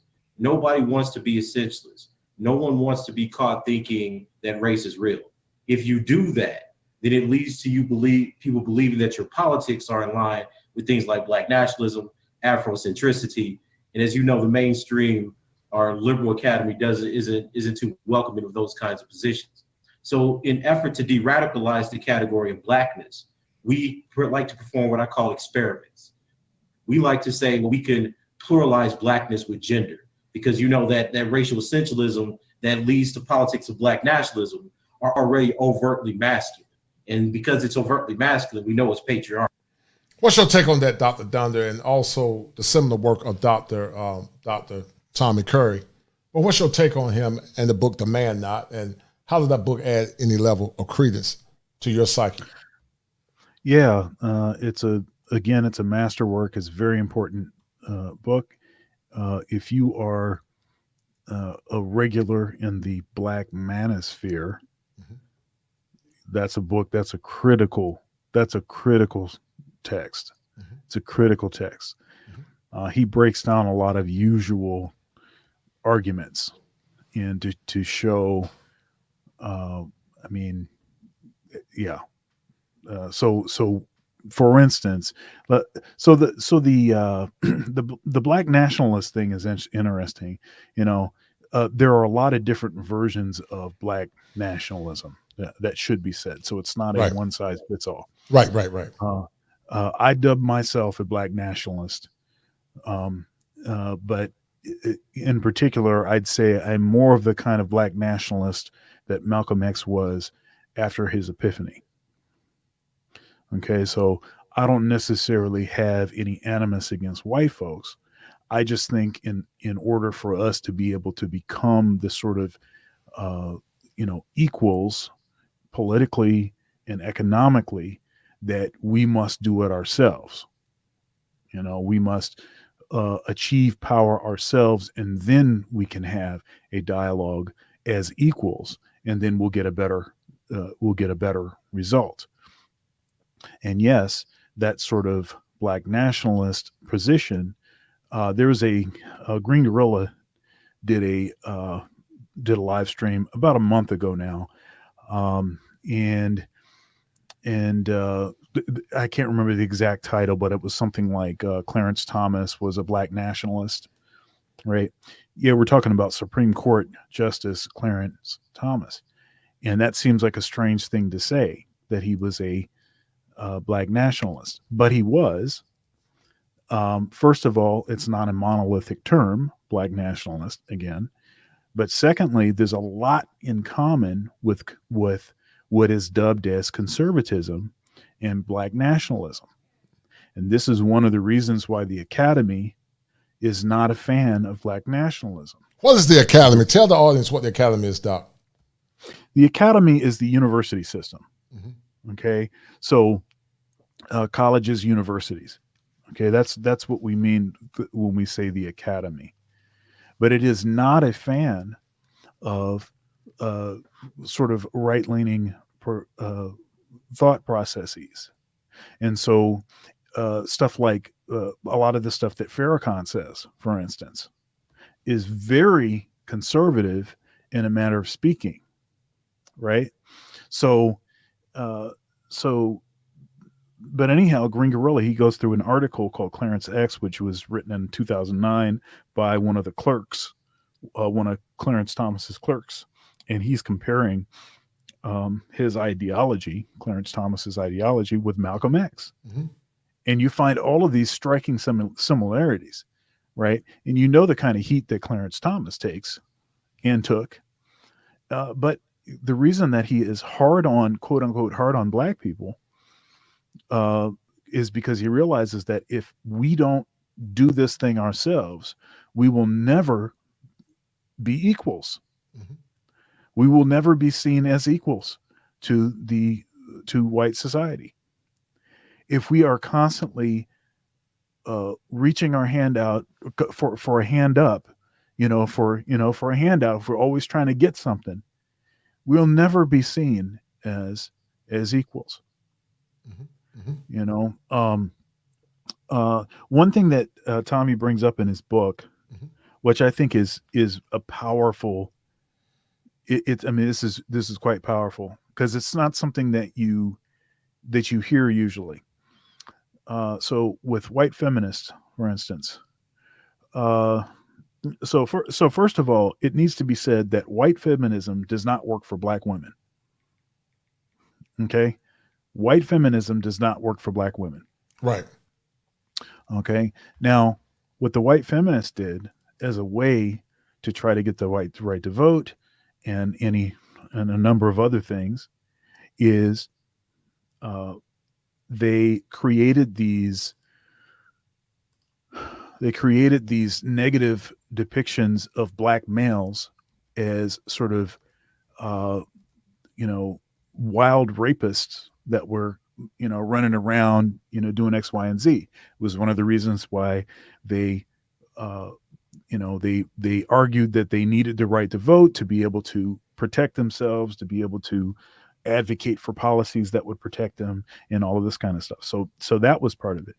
But if you look at back in slavery, there's all this railing against, feminists rail against the patriarchy. But the patriarchy really, in all actuality, is something that both something that both white men and white women benefited from. Right. They are joint errors. Right. They jointly benefited. So if you look at this, if you look at slavery, yeah, the male, the slave owner, the male slave owner, he was the CEO, but his wife was the COO. And often is the case that she was the one that was actually making decisions on what the punishments were going to be. Right? On how you're going to abuse and punish a slave for trying to run away, or who's going to be bred to who. It was the woman that was making those decisions. Mhm. And so this acting as though this sort of hands off, we didn't have anything to do with this. My husband made me do this.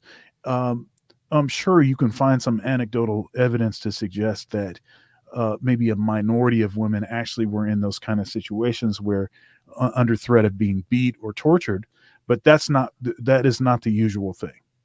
Mhm. Okay. So they benefited from it greatly.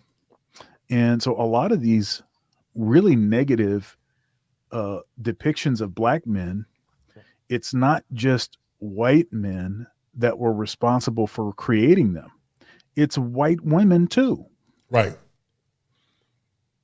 That's a good point. Give me a minute. Just finish listening to Dr. Tommy, and then I got something else I want to show you guys about what they call the so-called worship of black men. Anytime black men are given any level of honor and respect, they call it black male worship, and they call the good sisters mammies. But you know what I never understood, Dr. Dunn? Give me a minute. I never understood because what I never understood is that there have been many tales that black men are celebrated unanimously around the globe. Other cultures, for the most part, love black men. Now, are there some negative images perpetrated by the media on black men? Yes. They tend to associate some that, black men are thugs and bad boys and don't take care of their children, which is a lie and a myth. But, for the women that say they want protection, the traditional women, we're not talking about the modern women that are strong and independent, don't need a man. We're talking about traditional women. To the traditional women that want protection, as we are on the precipice of war, would it not be incumbent, Dr. Dunn, for those women to show their men some modicum of honor and respect? You know, it's just common sense. Let's finish listening to Dr. Tommy Curry. Let me wrap this last point up. Go ahead, Doc.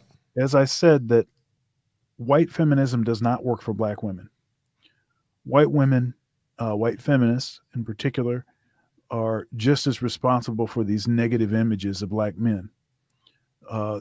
As if black men are abusive, rapists, all of this kind of stuff. They're just as responsible as white men for creating those initial images. Mm-hmm. So as black women have embraced white feminism, they've also embraced the tearing down of black men in the black male image. They've participated in that. Mm-hmm. Mm-hmm. And so you can understand then, with that sort of understanding of how this history is actually played out,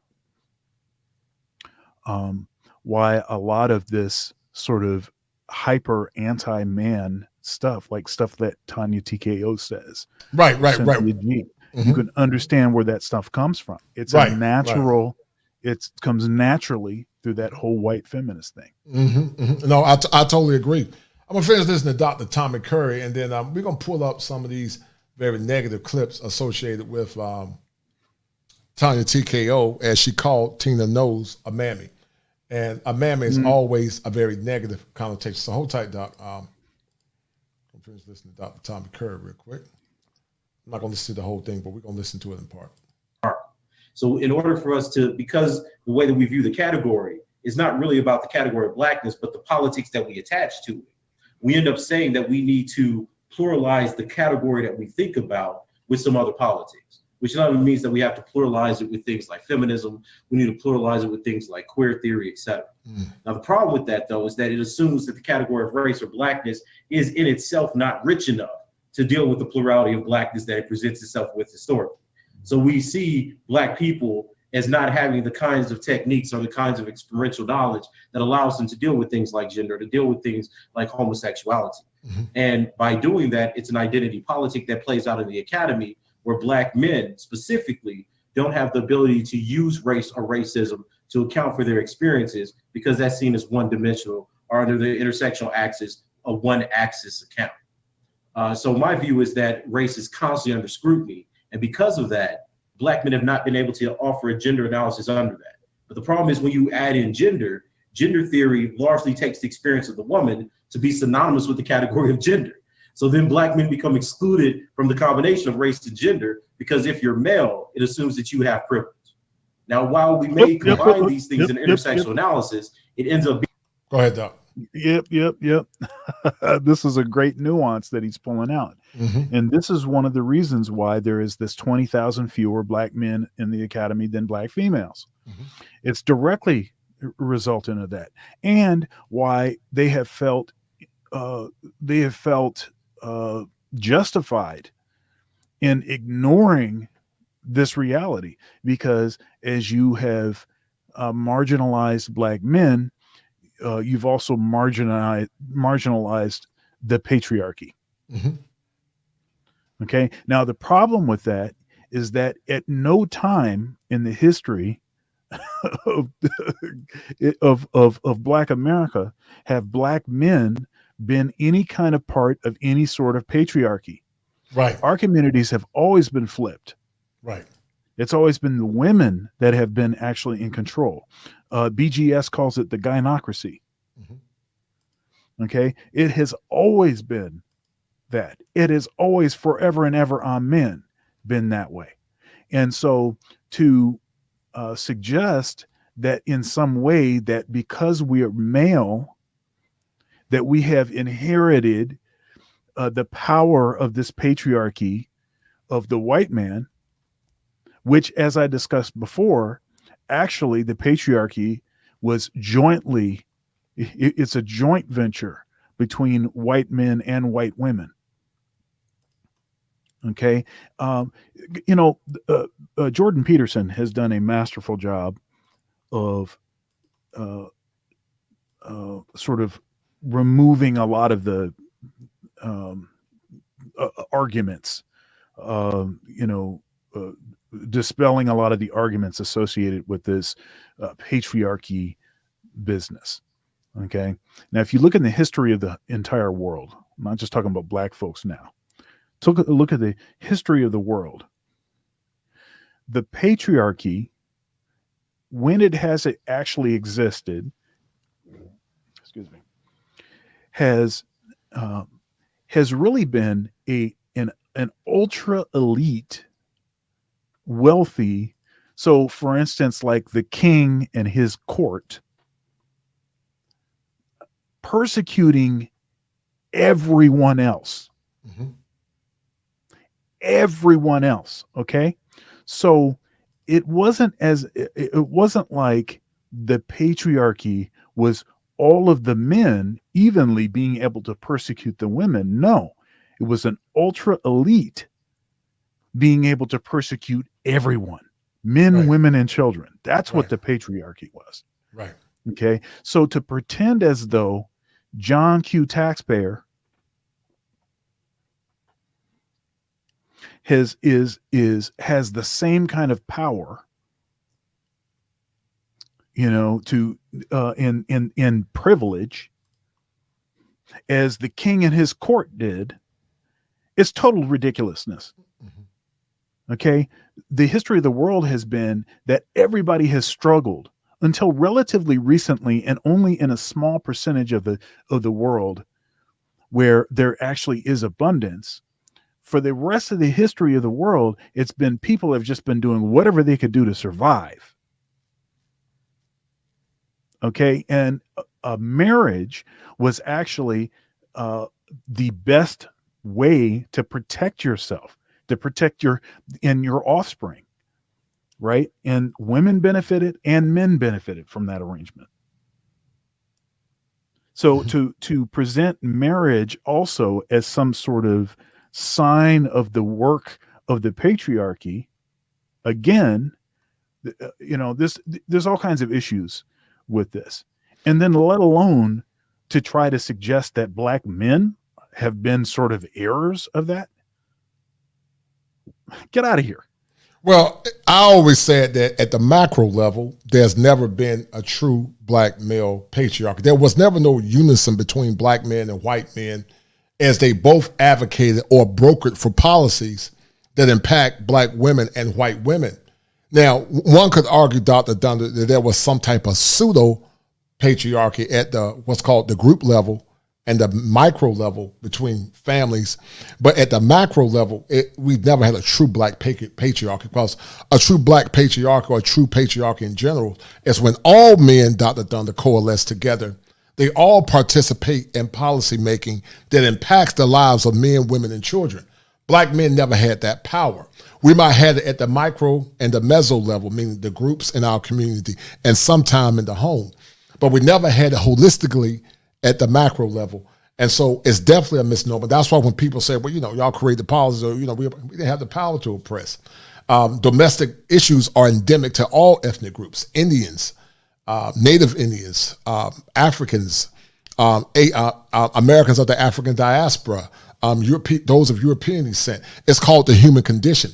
So you cannot equivocate,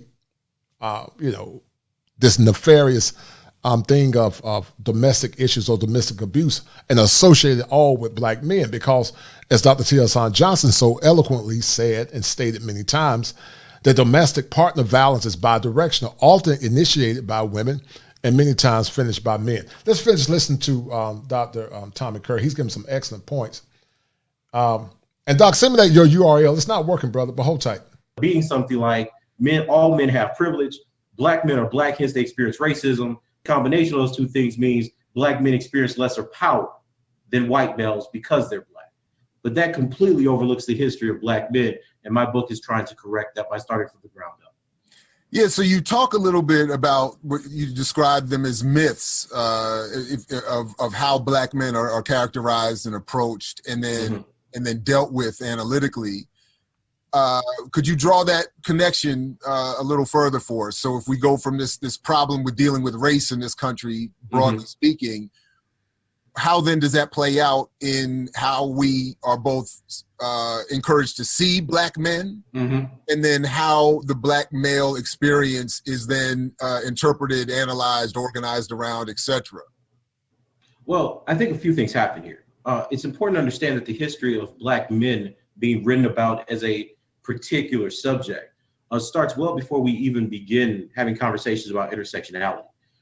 People like Clive Franklin, people like Robert Staples, are making arguments alongside what we largely know as second wave feminism, trying to take into account the way that racism affects the experience of being a Black male in this society. What's end up happening is under our present gender frames, we end up doing things like saying men have power, men are bent on domination. So in an instance like intimate partner violence, Black men abuse Black women for power and domination, just like white men abuse white women. The problem with that is none of the studies done about that thesis, which is the Duluth model, which was written by Ellen Pence and Michael Paymar, accounted for any Black males. In fact, Ellen Pence later said in her life in 1999 that she made it up because she was involved with trying to get the Violence Against Women Act passed. So the politics behind giving the account of patriarchy and the Duluth model isn't based on clinical findings. It's based on the idea that they're trying to create a female subject, which Pence says their studies overlooked female to male violence and female violence against children in the same households. So we analytically align Black men with certain notions of patriarchy that leads to things like domestic violence, hypermasculinity, violence amongst each other. So I guess they use it to account for homicide rates as well, and give that an account of patriarchy, when in fact, in reality, what we're talking about is economic disparity, the effects of racism, the effects of internalized racism, etc. So we analytically approach Black men as being in line with a certain kind of politics and analysis that was never based on an empirical study of Black men and how they actually operate within their communities or within their own households. So just real quick, you said she made it up. Yes. So she wrote an article in 1999, said on my philosophy, right? The philosophy of the Duluth model. And she says that one of the flaws that they had with it is that it wasn't based on any clinical findings, but the mantras that the staff at Duluth were reciting to themselves about men coming into their centers. And she said that when her clinicians had to actually encounter men who were very regretful of beating their wives, or men who were victims of domestic abuse themselves, they didn't take time to actually process that clinical. Let's talk about that, Dr. Thunder, because part of this great show tonight is talking about, am I not a Black man? As again, to the ones that are coming in, you know, the lady from the past, Sojourner Truth, who was a suffragette, coined the term from the past, am I not a Black woman, as she was fighting for equality. But now it appears to be a reversal of sorts where Black men are bellowing the same sentiment, and American men, am I not a Black man? Because everything associated with Black men tends to be cast tight, overgeneralized, which is a thinking error in the clinical world. And we tend to castigate all Black men under this nebulous cloud of darkness. But before you talk about that, to the 72 that are watching, thank you guys once again. Get the likes up. If you have not shared the content, share the content. Share the content with at least 5 people as we seek to form a more perfect union, as we're trying to make some kind of inroad or impact in the Black community, as many feel that it's very nihilistic, meaning there's no hope for the Black community. It's destroyed. There's no need to try to save it, let it burn down. But then there are pragmatists and those that are positive to say, let's do everything in our power to help rebuild a very fractured community and bring normalcy. I don't see it ever materialize in our lifetime, Dr. Dunlap, because many of our women have been indoctrinated, not all, by very liberal policies that seek to subvert the power of the Black man as it relates to power. And I don't see it in our lifetime because when you look at the last elections, many voted for policies that were not beneficial to the survival of the Black community. And so the gospel says you can't take new wine, Dr. Thunder, and put it into new wineskins and old wineskin. You can't take new wine and put it into old wineskin. You got to come up with new wineskins first in order to put in the new wine. So we're trying to put in new concepts to a very broken fabric, which in essence cannot be sustainable. And so when you hear those talking points, Dr. Thunder, by Dr. Curry, give me some more feedback on what the brother was saying and how you interpret his points of view.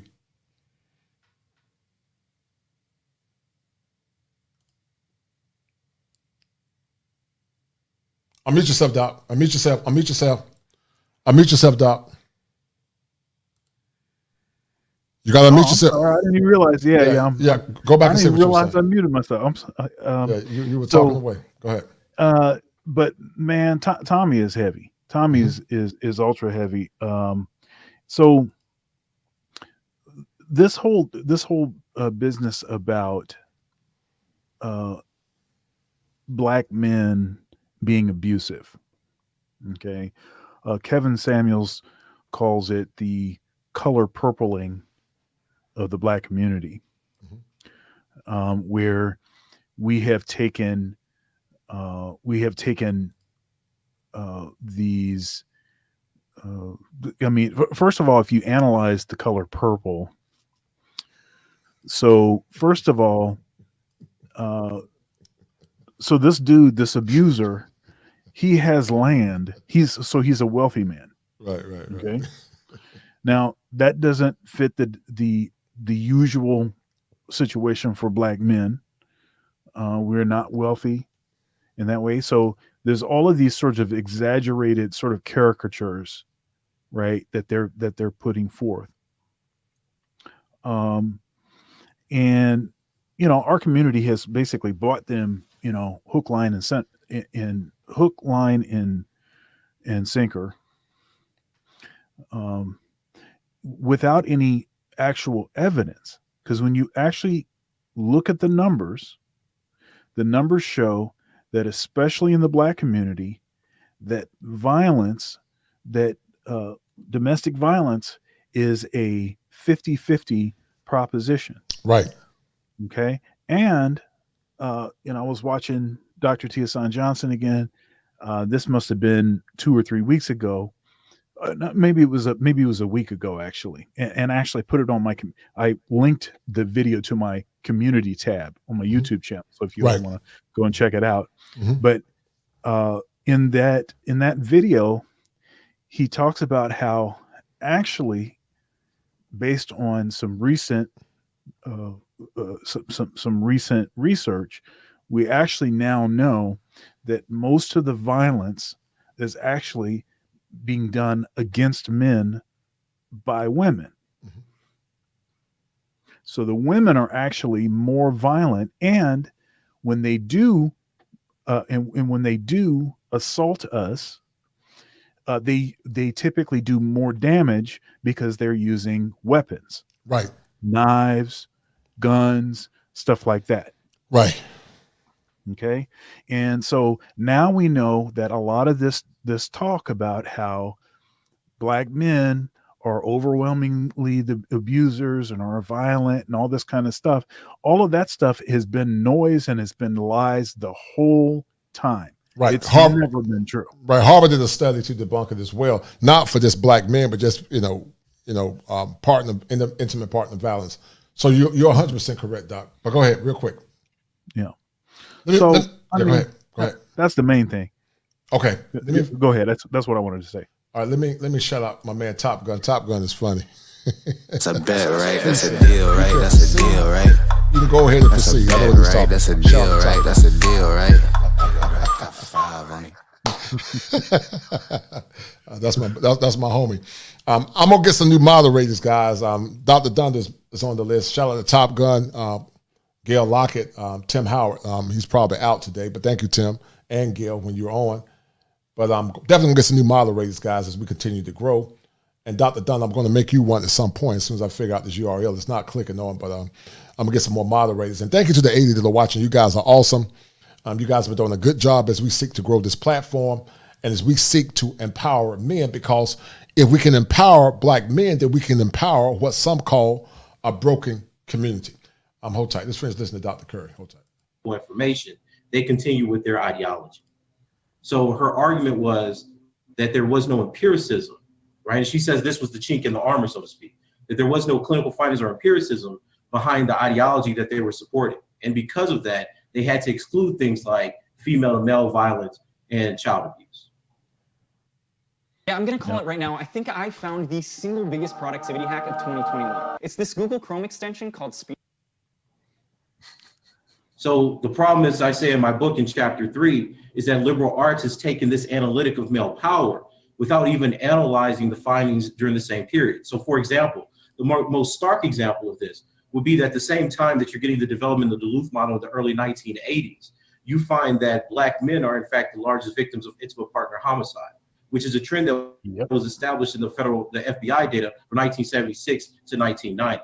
Secondary sources document the same finding, and no social scientist understands exactly why you had this high rate of spousal violence where Black females were killing Black males.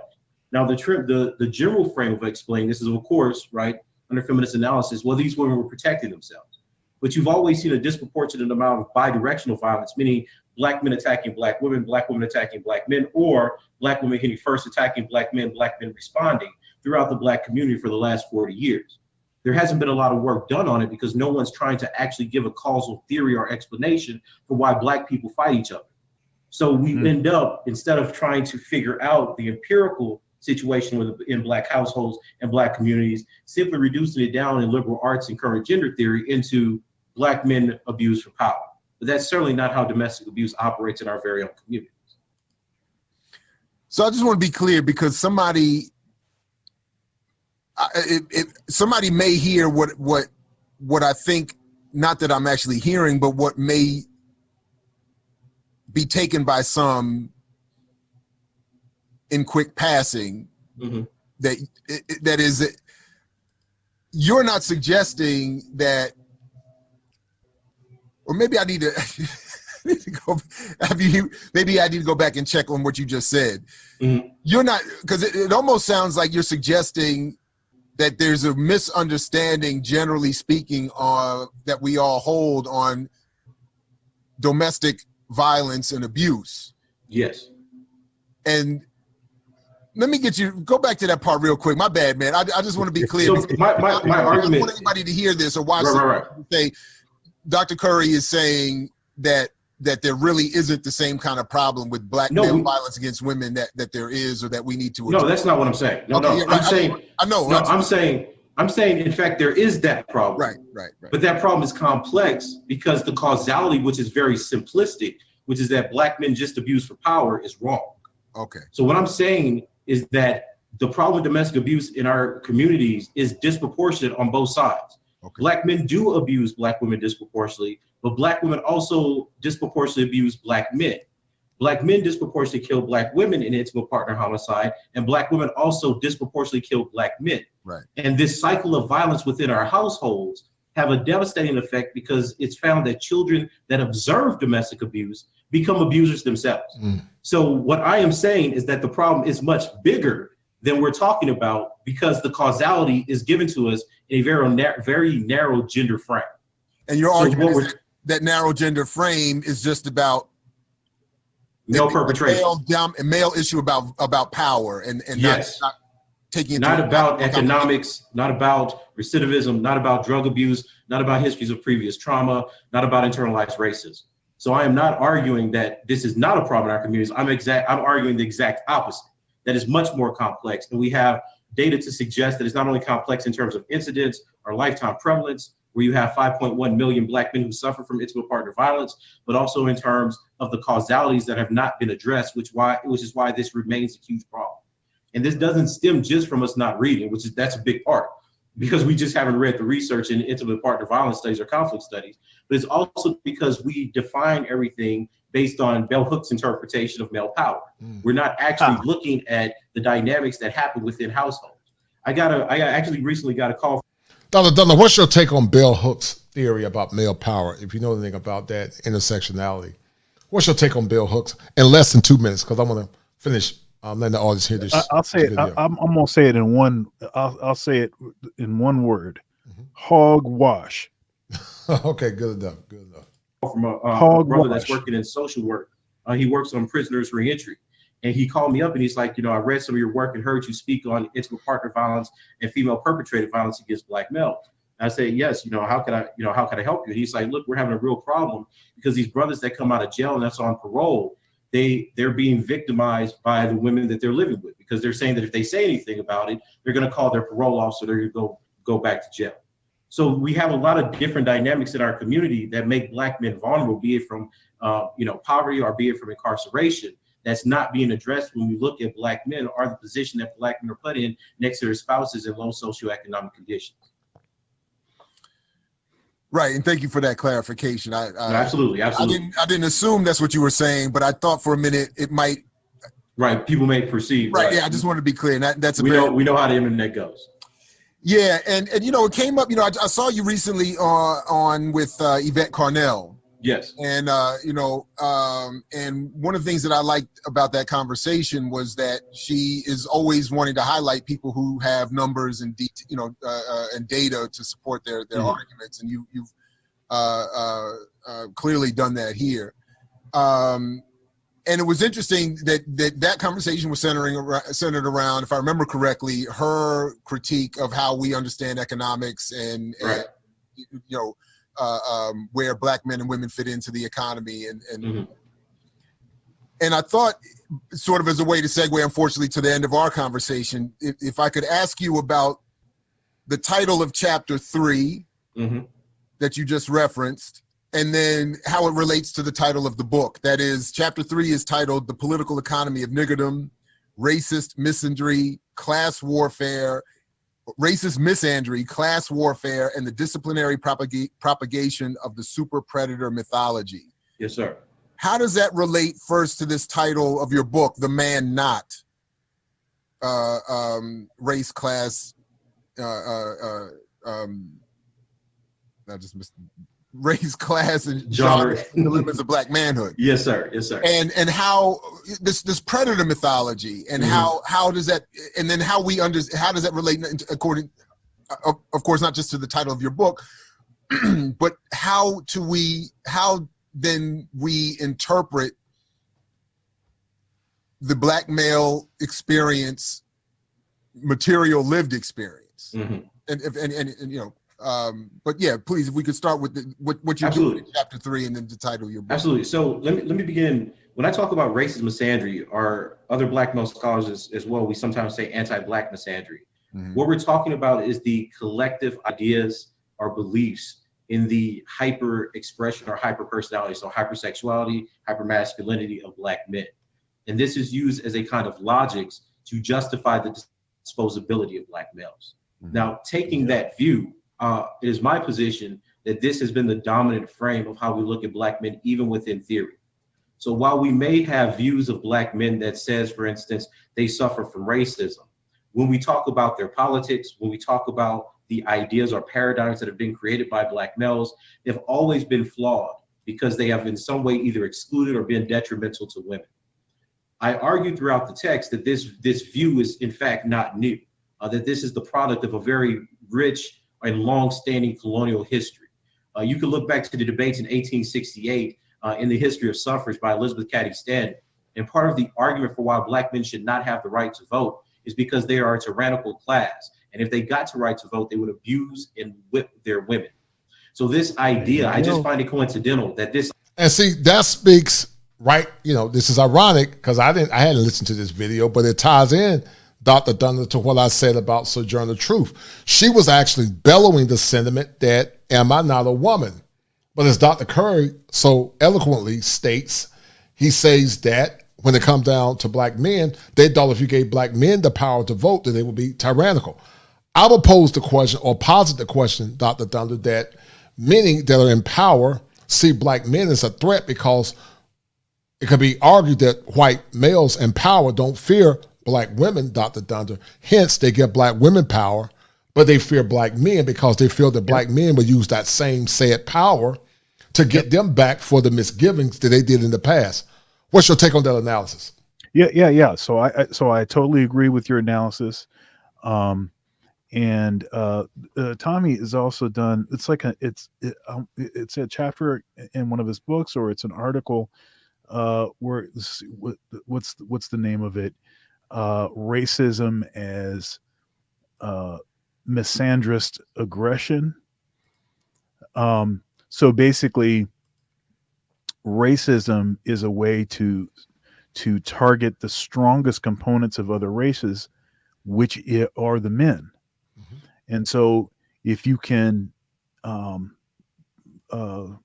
if you can in some way weaken the men, flip the structure so that the men are not the leaders. If you can do any of that kind of stuff, that's how you can really destroy a particular race. Mm-hmm. And so all of these, when you look at most of the violent racist expressions, stuff like lynching, who were they lynching? It's black men. Mm-hmm. Who were they? And even in these situations where you have physical violence, assault by police officers, police brutality against, it's not the black women, it's the black men, right, that that suffer that, the brunt of it, right. Yeah, the brunt of it, right. So the point is, this whole idea of racism, the chief mechanism, the chief way that it actually works, that it operates, is by actually singling out, targeting the men, destroying the men, right? That's always how that thing works. And what's interesting is that our women have, because of this whole intersectionality thing, created a sort of hierarchy of oppression and placed themselves at the top of that, where in actual practice, in all observable reality and data, that's not the case at all. It's been black men that have suffered the brunt of racism. It's been black men. So, and to the extent that, I've heard Minister Japp use this sort of expression about how white women. So he even has this expression where he says white women are God, and what he means by that is that all of the other women, and in particular black women, who claim that they don't want to be compared to a European beauty standard, a white beauty standard, look at all of the things that they're doing to make themselves look like white women. Right. Look at their hair. Look at all of the other stuff that they do. Right. And even the stuff where sisters bleaching their skin, the whole colorism thing, and all of it's related to that whole psychology. If you look at all that stuff, it's because there is this sort of insecurity about oneself, and sort of glorifying the image of the white woman, as it were, right? And which makes you understand why it's a strong temptation, whatever the white woman is saying.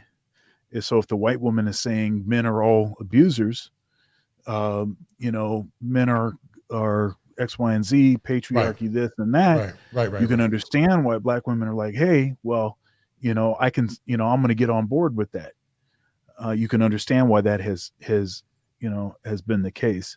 Right. It's almost That's not the original point I was going to make, but I'll pause here. Okay, no problem. All right. This idea that black men are violent towards women, that if they get political rights, that somehow leads to them oppressing women as a whole class, is the same arguments we were having 100 years later in the 1960s and 70s.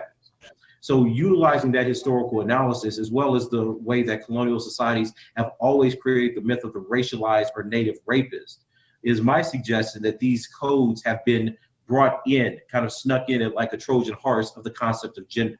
So the gender concept, which allows us to have notions of female vulnerability, has allowed us to see that in relationship to men, especially primitive or racialized men, as being that colonial relation, the rapist, the abuser, the violator, etc. So when we see accounts of intersectional thought, or when we see feminist accounts, both black and white, what we see is that hypermasculinity then expresses itself as a personality of domination, even when these black men are oppressed. So whereas black women's oppression leads them to have a more rigid, rich, and epistemologically full view of oppression. So they study race, class, gender, sexual orientation, etc. Black men are purely defined by their lack. Black men are not men, hence their oppression only means that they focus on attaining male power. So we don't look at Black men as offering treatises on sexual violence. We don't look at Black men as having experiences of sexual vulnerability, despite we know Black men being raped. So what we see analytically is that even though Black men went through the exact same sexual violences that Black women did, on top of that, experiencing the myth of the Black rapist and being lynched for these types of things, there is no experiential toolbox that Black men allegedly offer in under our current orders of knowledge that allow them to explore gender on their own terms. Now, this is very different than what happens when you're looking at what's going on in the UK, if you're looking at what's going on in Australia, because even people like R.W.S. Connell, who invented the term of hegemonic masculinity, has admitted that working class white men are much more egalitarian than ruling class white men. She says that these are resistory masculinities, that people who are victims of imperialism and colonization are subordinated, and they because she's using a neo-Marxist frame, right? She's using Gramsci. These people actually fight against hegemonic masculinity. Now, we use hegemonic masculinity and toxic masculinity to describe Black men, and these people are the ancestors of slaves. But allegedly, they're not even as analytically rich and resistory towards hegemonic masculinity as white people in the same colonial settler society as the white men that just work for people that colonized. So the concept itself doesn't make sense. So in the political economy of niggerdom, what I'm talking about are the market forces that allow us to cast Black men as patriarchs, even though the very theories we utilize, like hegemonic masculinity, say the exact opposite. Because if we were being generous, Black men would be subordinate non-hegemonic masculinities under Connell's paradigm. Those people don't perpetuate patriarchy. They can be violent, aggressive, etc., but they're not ruling class. So they don't have the same kind of investment in perpetuating ideal masculinities as you would somebody who's middle class or upper class. And remember, when she first does this study in 1982, she's talking about Australian boys that's in boarding school that's trying to mobilize throughout society, which is why she came up with this formulation of hegemonic masculinity initially. We've imported that concept without any kind of analysis or economic analysis of where Black men fit in relationship to work. Where do Black men fit in relationship to poverty? We haven't even asked the question, let's go interview some of these poor Black men and see where they actually align regarding their attitudes towards women, masculinity, etc. And the few studies that we do have, like Hunter and Davis's piece, suggest that Black men don't even believe in a notion of masculinity. They speak more in terms of manhood, that they see themselves as interrelated to their families, communities, and the responsibilities they have to their race. There is not in any previous masculinity literature as being individualistic. It doesn't fit with the way that people like Kimmel, et cetera, are describing American or Western masculinity. So even when Connell who actually cites Robert Stable's work, says Robert Stable's book on Black masculinity is amazing, and it achieves the same thing that Messersmith's analysis about poor working class men in the West does, meaning that they don't reproduce hegemonic masculinities. We've not even paid attention to what she cited in her own book as the discord between men who are victims of colonization and imperialism and people and white ruling class men. We just say Black men are mimetic, that they just want to imitate their oppressors. So I say that this is not an issue that is factual, or this is not something that's been built up in previous literature. This is simply the way that certain gender frames have chose to incentivize interpreting Black males in that way. So throughout chapter 3, why I call it the political economy of niggerdom, is when you analyze the super predator mythology, you see that the insidious anti-Blackness of it still resonates within the theories of accounting for what Black men actually intend to do. So Black men, when they get economic power, will betray women. They want to be like white men. Black men who are poor, that don't have money, well, they want to be rich. So I see you, Doc. Give me a minute, Black Doc. men who feel that they're insulted and have no way out, well, they kill other Black men. Black men who don't have power in society to get recognition, well, they hate homosexuals. So we the same super predator myth that we will say is racism, if a white person says it. Right? Then if a white person says a Black man is a rapist, a murderer, that's racism. But you put that very same analysis under a gender category, well, Black men are hegemonic, they're abusive. Because they're fighting for power, they end up hurting or extinguishing or competing with other men. We say, well, that's fine because that's gender theory. Go ahead, Doc. This dude,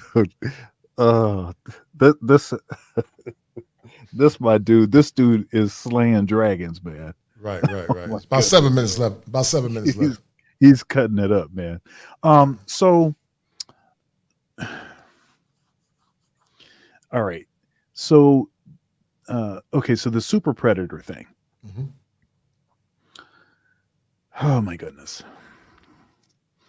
We have somebody in office right now that was part of that. Part of that sort of calling us super predators. Right. And then with this 94 crime bill, locking us up like hotcakes. And then the vice president, she's responsible for basically the boots on the ground. She was she was doing the work, of locking the brothers up. He was passing the laws that made it so that she could lock us up. Mm-hmm. Okay. And when you analyze this sort of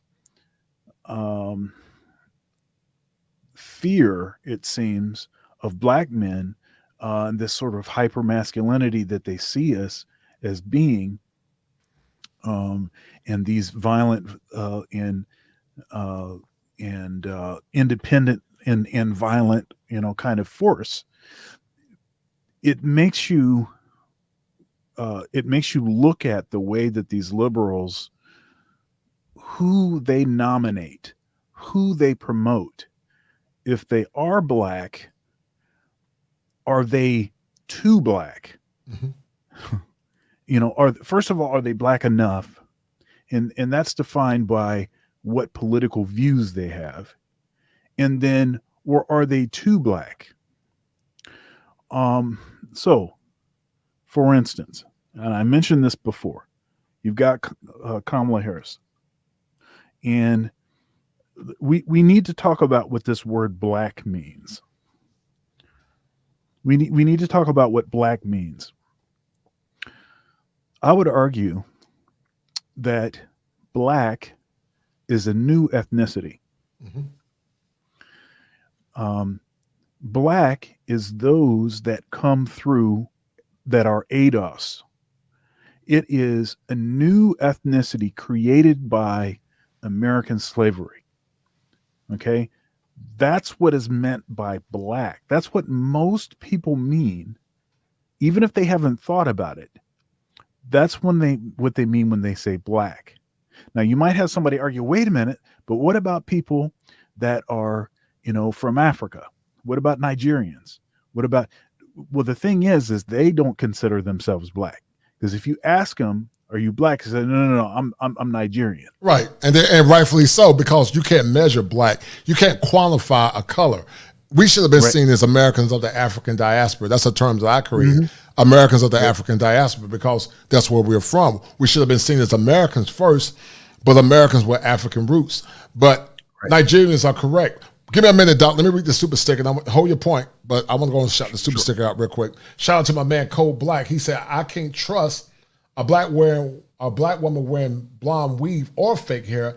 Not only is it an insult to me as a black man, but also it's giving nod to the system, or yeah.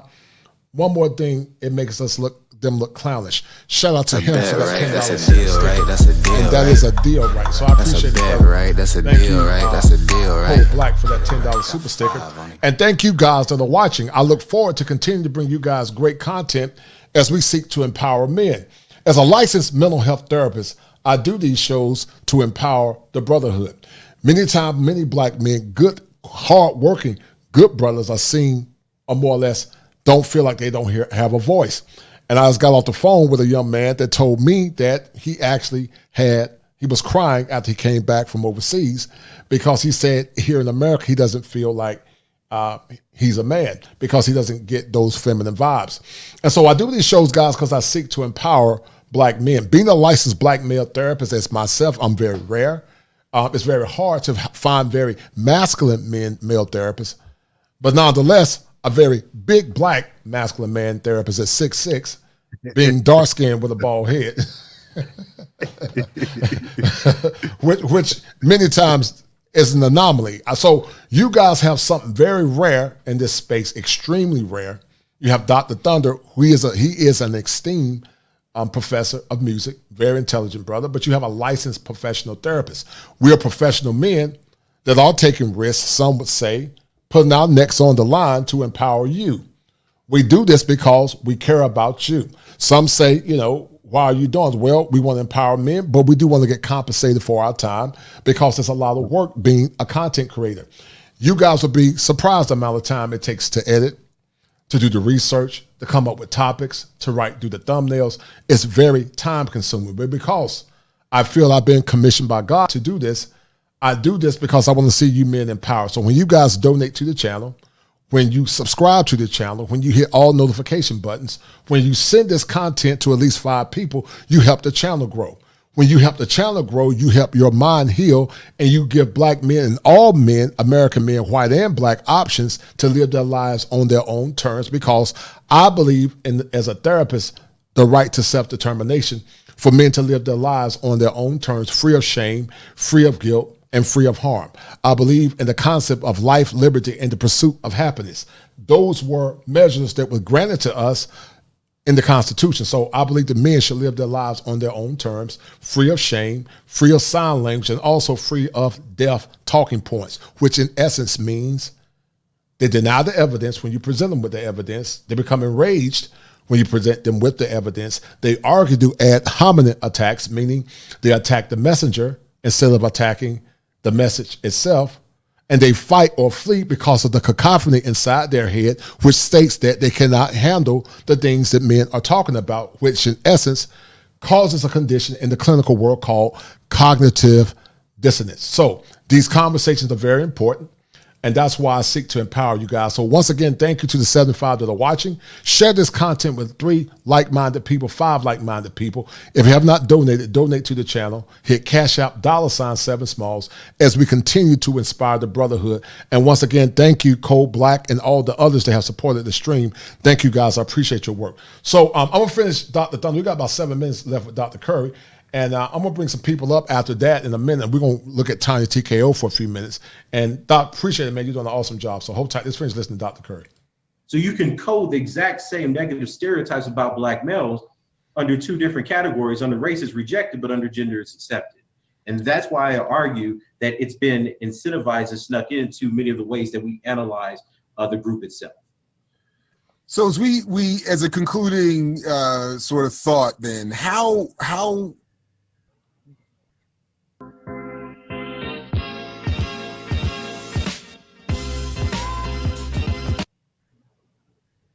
would you then suggest we interpret what's going on now? So we hear a lot of conversation, whether it's around Black Lives Matter, whether it's around violence in Chicago, whether it's around mass incarceration or police brutality in general, or people finding ways to struggle, as the prominence of intersectionality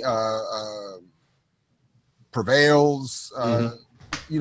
What would then you suggest we do, or what does your book then suggest we do? Analytically, at least, to better understand what's going on. Well, 2 things happen in the book. First, I think we have to diagnose the logic of intersectionality that's actually being utilized by Black Lives Matter. It's not just intersectionality. It's actually a theory that was introduced in 2008 under the term of intersectional invisibility. So the logic of intersectional invisibility suggests, and this is from the actual article, that black men are non-prototypical men, in this case because they're responding to Linnaeus' theory of social dominance, actually have privilege in a patriarchal society. Because they are more prototypical, like the patriarch, because they are male, they are also killed more. So the indication of their privilege is in fact their death. I find that to be a deplorable frame of understanding males. And let me explain why. If it is the case that non-prototypical men or racialized men are killed because they're more like the patriarch, and that is an indication of their privilege, while in the exact same society, women who are killed by the patriarch, even if they align with the race of the dominant male class, is subordinated, then it means that there is no value or there is no calculus by which we can ascertain the disadvantage of men within that society. So even in a case like genocide, we would suggest that men are targeted in genocide, in acts of genocide, because they're more prototypical to the genocidal males that are incurring the force. Said differently, it means that no amount of violence or force can ever indicate the levels of oppression that males suffer in a patriarchal society. Violence is only indicative for the oppression that females suffer in that society. So that contradiction is what runs throughout the ways that we've seen some of the popular discourses about say her name versus say his name perform throughout Black Lives Matter. So even though you have disparities, huge disparities, in the numbers of Black men that are killed per year, right, between 290 to 300 in some cases, versus in low years, 9 to say 20 of Black women, the argument becomes, well, Black men are patriarchal when you talk about them because you're centering your attention of them.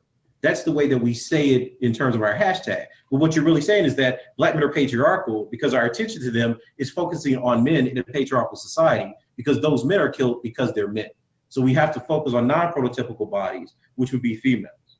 Now, I find this whole kind of calculus silly because what we're ultimately talking about in terms of police brutality is the imposition of one group having power over another group. And the fact that males are disproportionately affected by it doesn't mean that they're privileged. It means that we have to create new frames to understand why patriarchal societies target racialized men. Luckily, this analysis has already been done by people like Jim Sidanaeus, who argues that in patriarchal society, capitalistic patriarchal societies, the biggest threat to racial endogamy, the ability of white people to reproduce and marry other white people, are racialized males, which is why we see more lethal violence historically throughout the world, not just Black people, but also in Muslims and immigrant racial populations directed towards that group. He calls that the subordinate male target hypothesis. So there are theories that have answered intersectionality. Intersectional visibility was actually written as a response to social dominance theory because of just the wealth of empirical evidence that was put forth by Sidanaeus. But at the same time, this has not made its way to humanities and liberal arts. So what the man not tries to do is supplement Sidanaeus's work in terms of the lethality in terms of the lethal violence that racialized men suffer in patriarchal societies with an analysis of the sexual history that makes them vulnerable. And the man not suggesting they are not men, not human, and always in a dehumanized position in relation to other bodies is an extension of those clinical findings or psychological findings in relationship to history, economics, domestic abuse, and archival research, which talks about the invention of gender or the development of gender through the 19th century. All right, so I'm going to try one concluding thought. You tell me how close I am to getting it right, and then we'll have to get out of here for now. In other words, if I understand what you're arguing here, despite some popular conversation, Black men don't have a particular power over Black women and suffer higher rates of violence from the state, not because they have a particular power over Black women, but because they have they present a particular threat to the ability of white people to reproduce. Is that what? That would be Sidanaeus'. That's close. That's Sidanaeus' view of social dominance. Right. My view would be that the higher levels of violence that Black men experience, lethal violence, be it homicide, police brutality, incarceration, unemployment, underemployment, etc., is the result of a framework of white supremacy that utilizes patriarchy to identify racialized males as threats to not only the biological reproduction of the white race, but also the cultural reproduction of themselves. Yep. And we see this not only in terms of Sidanaeus' work in social dominance, but also the historical reproduction of racist tropes. When we do comparative analysis with something like the Holocaust, we see that Nazis made the exact same argument against Jewish men. So what I am arguing is that the man-not frame and the concept of phallicism, which I'm developing in the second book, can be used to explain how in Western capitalist patriarchal societies, racially subjugated males end up being the largest victims of patriarchy in terms of lethal violence. Right. Well, Dr. Tommy Curry, there's a lot you put on the table, a lot for us to digest, and we will have to continue this conversation another time. I greatly appreciate you coming on with us and breaking this down. Look forward to getting more deeply into the book. The book again, The Man Not, Race, Class, Genre, and the Dilemmas of Black Manhood. Dr. Tommy Curry, to you and all our audience, as always, we say thanks for joining us. And to you, we say peace if you're willing to fight for it, as Fred Hampton used to say. So peace, and we'll catch you in the whirlwind. Thanks a lot, my man. I mix what I like. Shout out to my man, Dr. Curry, and that powerful expose of The Man Not. And go check out Dr. Thunder on his YouTube channel, guys, as I read out these cash outs. Go check out my man and my dear friend, Dr. Thunder. Hold tight, guys. Hold tight. Give me 1 minute, guys. Hold tight. I'm going to read out these cash apps and go support Dr. Thunder. So shout out to my man Will Smith. He said, excellent show. Dr. Curry is well ahead of his time. No doubt. Right? That's a deal, right? Shout out to MC right? Recovery and Wellness. That's a bet, right? That's a deal, right? That's a deal, he said, right? I think the spirit. Got 5 on it. He said, I think the spirit and the fake hair affect our black women mentality and subconscious. They're still in there and going to jail by it and a product for it. Shout out to my man Ishmael. He said for the $10 super sticker. Shout out to Ishmael. Deal, right? That's a shout out deal, to right? brother Ishmael. That's a bet, right? That's a deal, right? That's a deal, right? Because that is a deal, right? Ishmael said black equals the spirit and consciousness of people, DOS, operating in a perpetual state of resistance, asserting our humanity while forging our identities.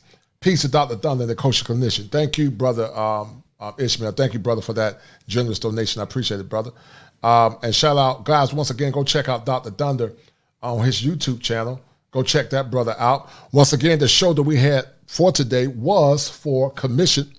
The argument is Commission, the greatest gospel music group of all times. I do plan to have Carl Reed of Commission on the show, and also call Keith Mitchell. As you know, some argue that Commission were the forerunners to Boys to Men, Brian McKnight, and Tank. So we're going to have that show hopefully next week. I wanted Dr. Dunn on that show, but he's not going to be here. But we're definitely going to try to get Commission here next week and have a very powerful conversation. And so hold tight. So Snuggle said, I can't wait for you till you people drop the link. Sometimes Snuggle, Devin, you make me wonder if you white. She said, you people. What do you mean by you people, Snuggles? Come on now. What does you people mean? I think Snuggles is white, Dr. Thunder.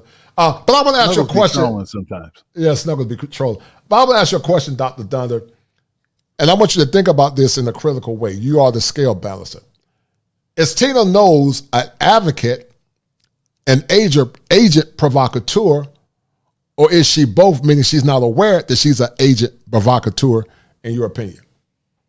I think she likely means well, but I think that she's probably being used by the machine, as it were. So I would argue that both. I think she's a little bit of both. A little bit of both. Okay, all right.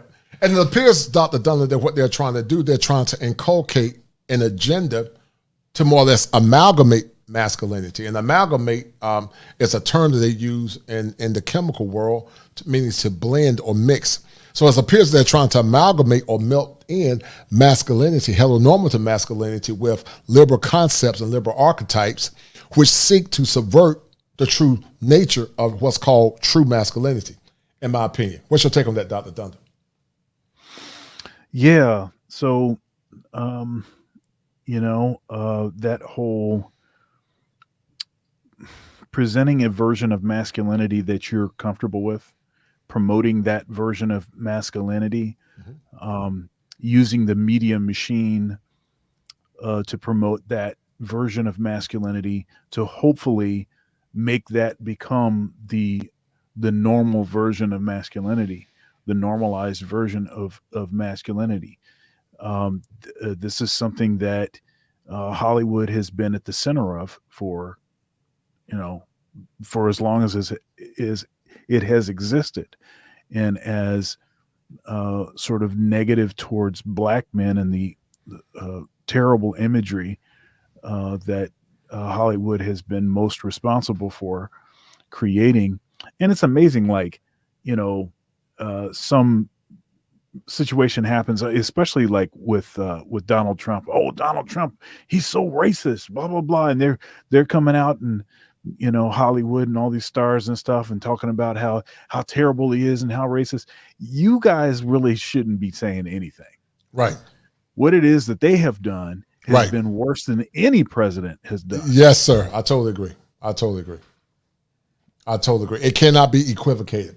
We're going to look at a little bit of Tanya Tico in a few minutes. I'm not going to play the whole clip. And then I'm going to drop the link and bring some people up, and I want you guys to ask Dr. Thunder or our questions regarding the man not, and also a term that I coined and or created similar to Sojourner Truth, as she asked the question, am I not a woman?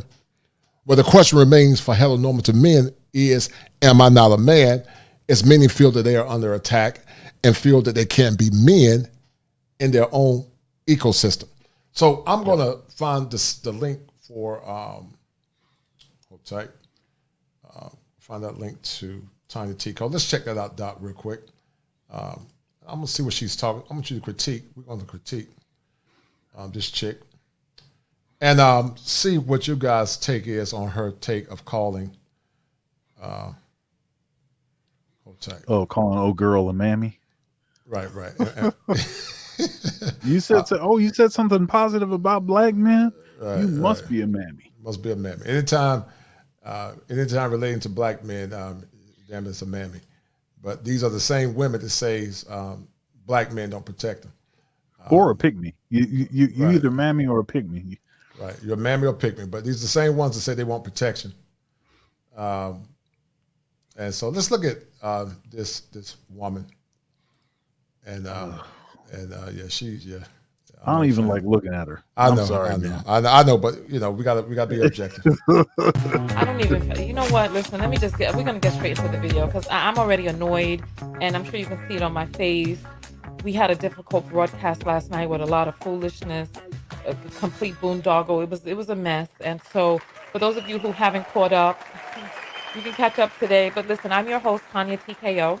I'm a self-love specialist from TanyaTKO.com. On this channel, we use viral stories as teachable moments for what self-love or self-abuse looks like in your life.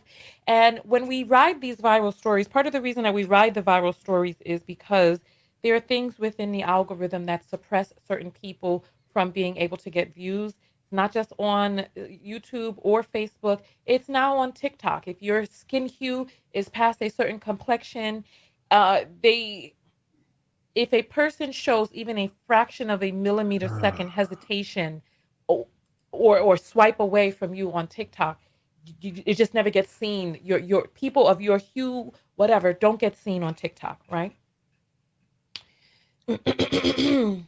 And so this is how people's viral dances that Black people create, that it gets viral in the hands of other people, and the people who created it do not get credit. Fair use, by the way. Fair use. This is part of the reason that we use viral topics. This is fair use. And so when we talk about viral topics, at the end of the day, what it's really about is the lesson at each one of these viral topics. I want to make sure I use fair use because some dusties out here. So hold up, Doc. hold tight, Doc. Let me give the fair use claim as we continue to critique Tanya TKO. Hold tight. This is fair use. This is for critique and critiquing only. This is not my original work. And once again, this is fair use. So let's get back to it. Teaches us. And today we're talking about Tina Knowles Lawson. All of a sudden, I'm going to tell you all about what I think this is all about. She has created a 5-part docu-series. I appreciate you all sending cash apps and the apples to support the show.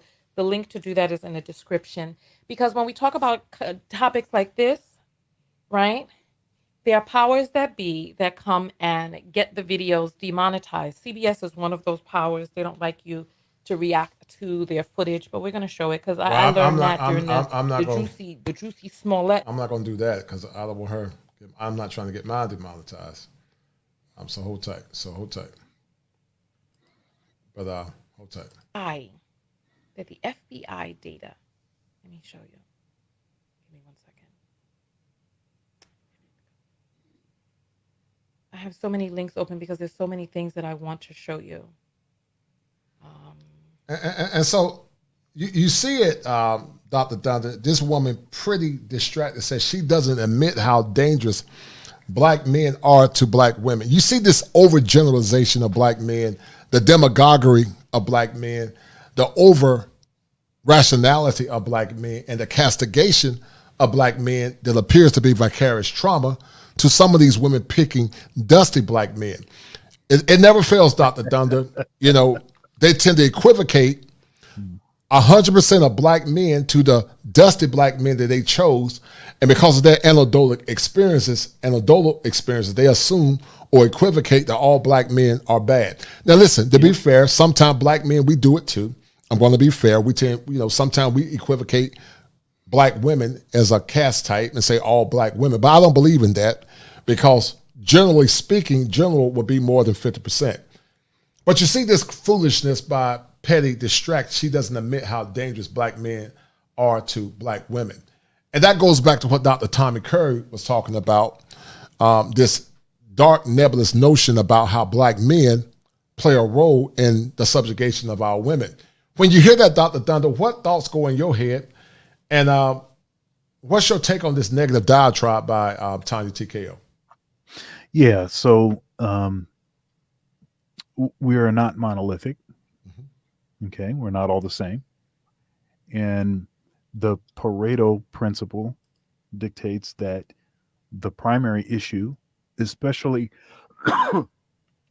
in our community, is that 80% of the men are completely and totally invisible. So she couldn't possibly be talking about all black men because 80% of us are already totally invisible. All right. In the history of the world, only about 40% of men have reproduced. Only about 40%. Right. Okay. Whereas close to 90% or higher of women have reproduced. All right. Now, that does not account for the effect of social media, dating apps, everything else. From about 2012, shout out to CGA. He's done some masterful videos detailing the effects of the iPhone 4 in particular, and Instagram, Snapchat, and what's the name of the Tinder, and how that has totally changed the dynamic and totally screwed up the dating market.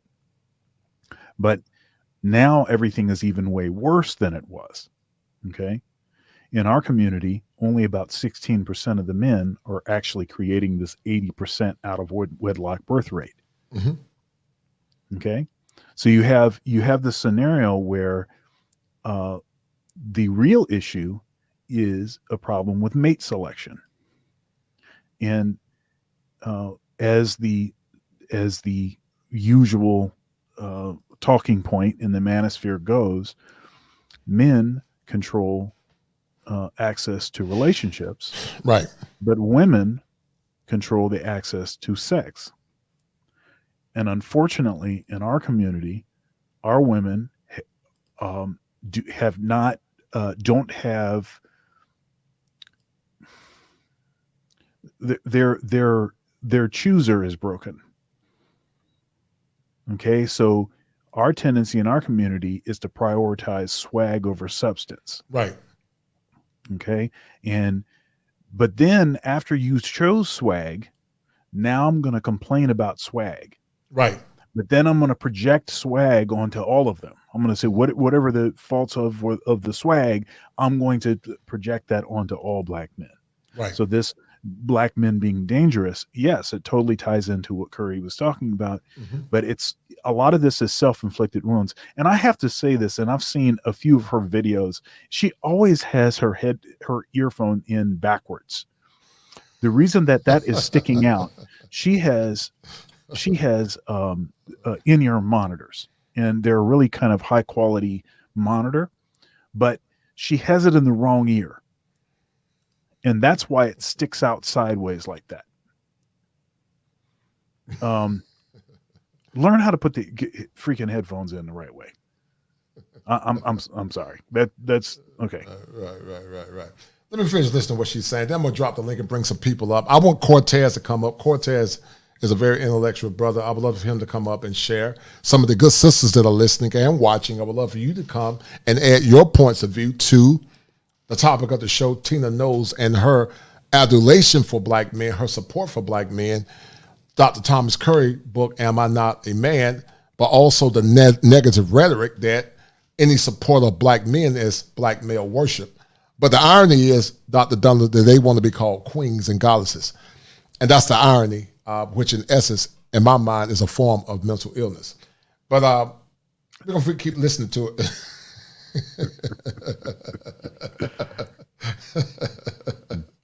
At Aspen Dental, we're a different kind of dentistry, where new patients get a complete exam and x-rays free without insurance. The FBI data shows that at least 4 Black women and girls were M-worded per day in the U.S. last year. This came out this year, right? And they are being taken out of this life, made unalive, right? That is 1 every 6 hours, and they said at least, which means that on some days it was even more than even fewer than every 6 hours.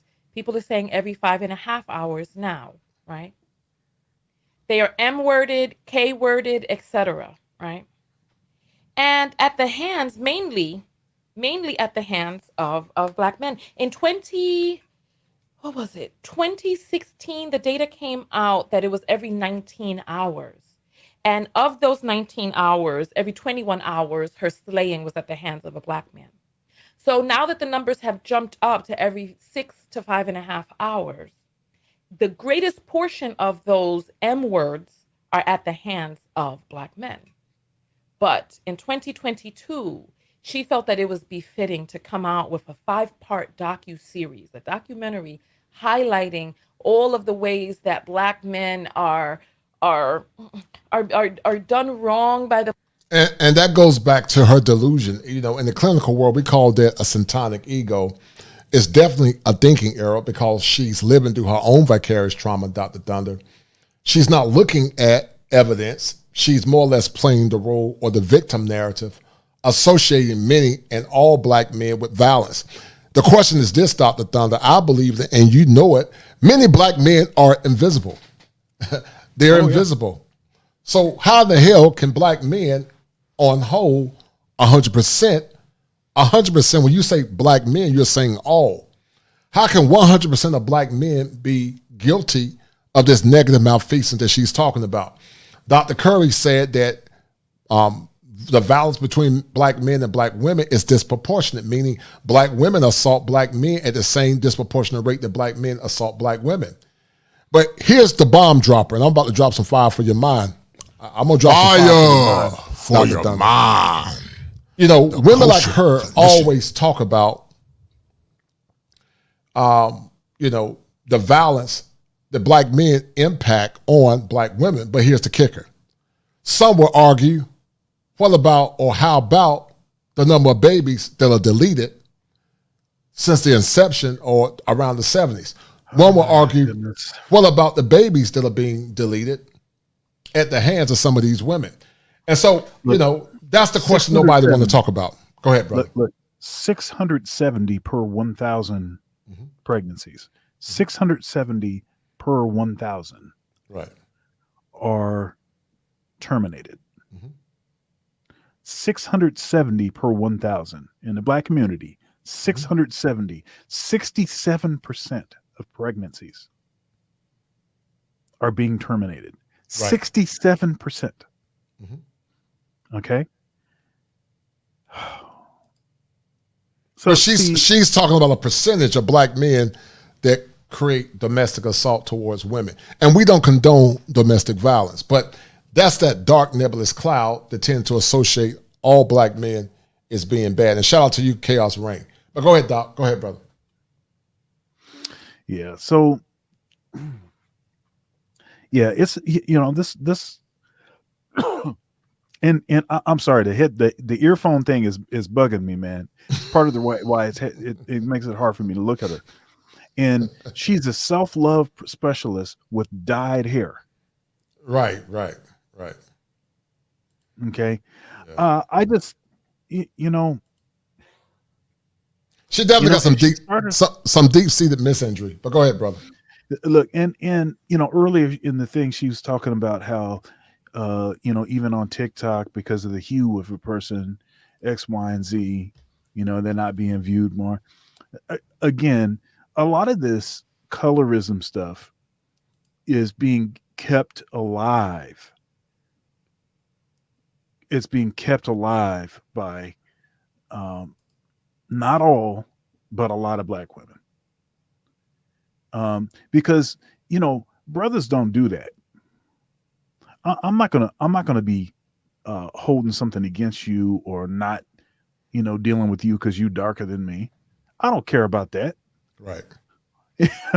We don't care about that kind of crap at all.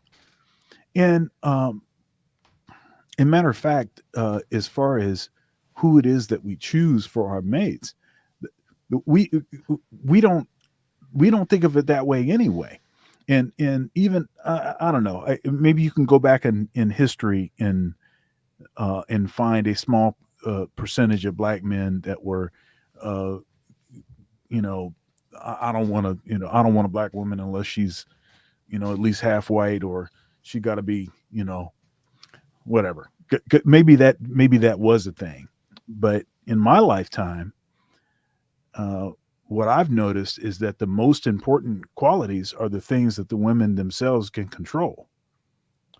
Submission, you know, being submissive, cooperative, being fit, being friendly. You know, look, man, you know, all of the nuclear rejections that I've faced have been at the hands of black women. Mm-hmm. That is facts. Mm-hmm. Why you talk so funny? Why you talk so proper? And look at your shoes. You think you can talk to me? Man, what brand of the pants are those? Mm-hmm. You know, and get a real chain. You know, all of this kind of stuff. All of that stuff was black women doing that. Right. And I think about some of the women that rejected me in that fashion, and just think about who it is that they likely chose in the disproportionately probably bad experience that they had with those individuals. And then imagine that the same person that was batting down good offers from solid brothers left and right chose a slum bum, and then gets on YouTube talking about how all black men are, you know, this and that, and can't stand to can't stand to endure the positive talk about black men. Right. Hold Really? tight. I want to read this by Alicia Del Sardo. If what she's saying is true, and I want to give her a hand clap on it because Alicia was 100% correct. She said, I hope that some of these women never have to live outside of this country. Some of us don't know how good we have it. And I agree with her 1,000%. When I was in Brazil, and many men that travel abroad, you ladies that don't live outside of the country don't know how well that you have it. Men in America are some of the most egalitarian men in the world. And Tanya TKO talks about femicide, but femicide is not justified in America. But femicide is allowed many times in other countries, especially in Colombia and Brazil. Shout out to El Guapo as he talked about it, of Beautiful Lies. And so, once again, it's this negative nebulous cloud of cognitive distortions about associate all black men with the negative things that she went through. And they always talk about black men killing black women, once again. But Dr. Thunder, you've seen it and I've seen it. When black men are killed by women that look like us, it's minimized or it's actually celebrated. When you hear some of these goofballs talking about deleting black boys, no one says anything.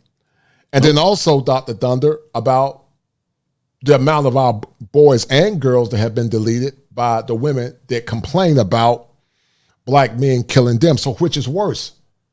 Is it worse that millions of babies have been deleted, or is it worse that a percentage of black men are hurting or deleting our women? Which is worse? And common sense would dictate that the deleting of our children is actually worse than the percentage of foolish black men and dangerous black men that are hurting black women. So, it's way worse. It's way worse. It's way worse. It's immeasurably worse. We don't even know how much worse it is. Consider if all of the millions that have been eradicated, all of the millions that's participating in this genocide, all of the millions, consider what that could have done for our political voice. Because it's not just a matter of, what is it, the 20 million, adding 20 million to the population. It's also a matter of it's exponential, right? Because they would have been procreating also, right? So just imagine how powerful our political voice could be at this point. Right. How many more millions of us would be in this country? And I mean, that alone, I mean, just the potential, the transformative power that could have itself, that's significant. And this just the damage that people are doing to themselves by participating, in that foolishness, by ending a pregnancy. Right. The kind of damage that they're doing to themselves. Right. I totally agree, man. Not only to the body, but also to the mind, Dr. Thunder. Right. And that's the sad thing. That's the sad thing, sadly. They don't understand the visceral damage they're doing to the mind and the body. But unless you know, Dr. Thunder, there is a mental health crisis in America that needs to be addressed. I'm going to finish listening to this poor woman, this poor miserable woman. And I'm going to drop the link, Doc, and we're going to have a couple of guests to come up. I'd love for Cortez to come on for a few minutes if you can. And then we're going to end this stream. And Dr. Thunder, thank you. This has been an awesome stream, man. Very informative and good stream. So thank you, brother. The police, not to mention that when they do these songs and these videos and these tributes, they show all of the black men. They don't show the black girls who are laying in their bed when bullets start flying through, or the black women who get M-worded by the police, even as their boyfriends are there having a shootout with them, but their body is the one riddled with bullets. They don't talk about the black women who are on the sides of the road, choked up, the grandmothers toppled and heads banged into the ground. We are continuing to highlight the largest face of the movement of poor treatment to black people in this country. Black men are the face of it and have been the face of it. While Wow. black girls and the pain that is thrust upon us is largely ignored. I'm going to show you some clips and videos from PBS.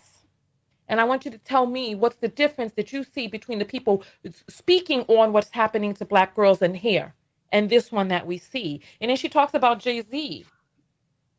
Why would someone come to her in the airport and say that your son, the wording of that was a little weird, and then she repeated it too, not even son-in-law, but okay, your son.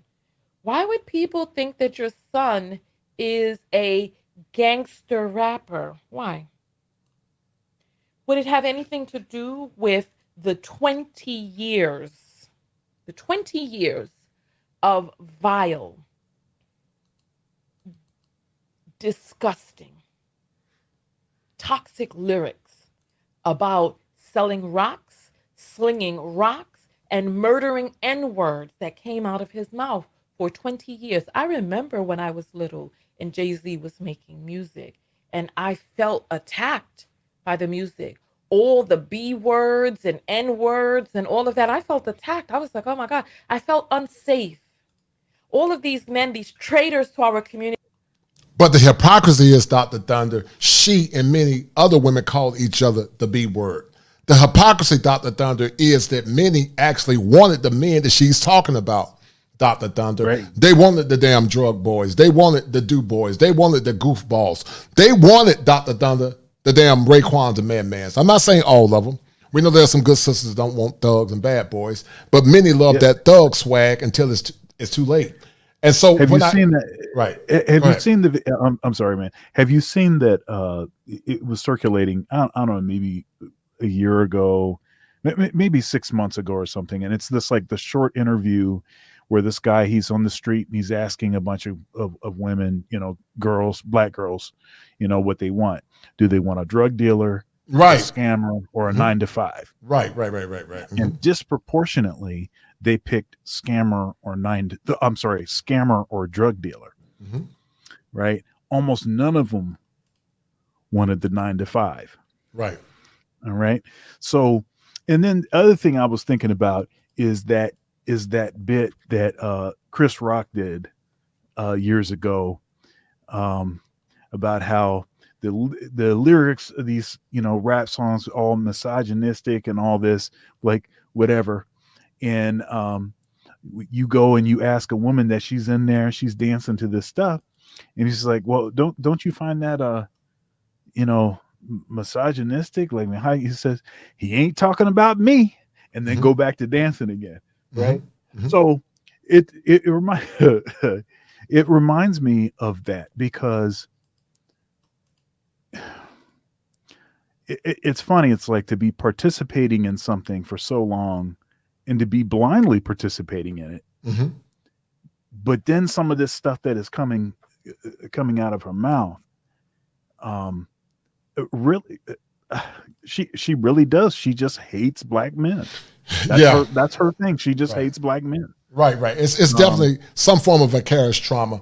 She's lived through some form of trauma where she tends to associate and castigate all men, all black men, as being bad and violent. But they wonder why black men don't believe in this nebulous notion called black love anymore.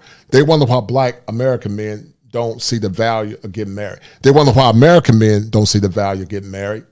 And once again, I'm not trying to castigate all sisters, because there are some good women that I call uncovered gem. There are some good women that are listening to this show that are uncovered gems. They have not been discovered yet.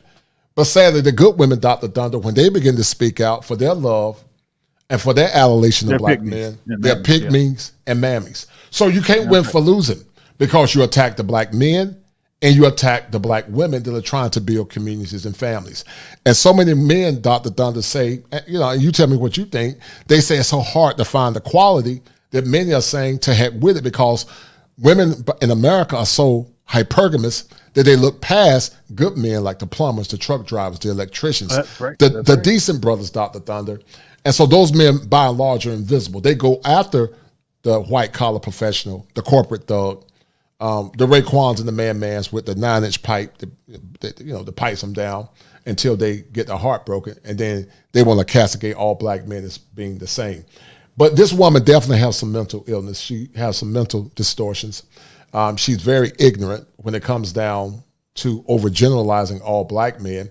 And that's the same old damn tired trope that her, the Cynthia G's of the world, the Tasha K's, they can never see their own ignorance in the stew, because Tasha K herself was, she was sexually assaulted as a child, and many of them have not healed.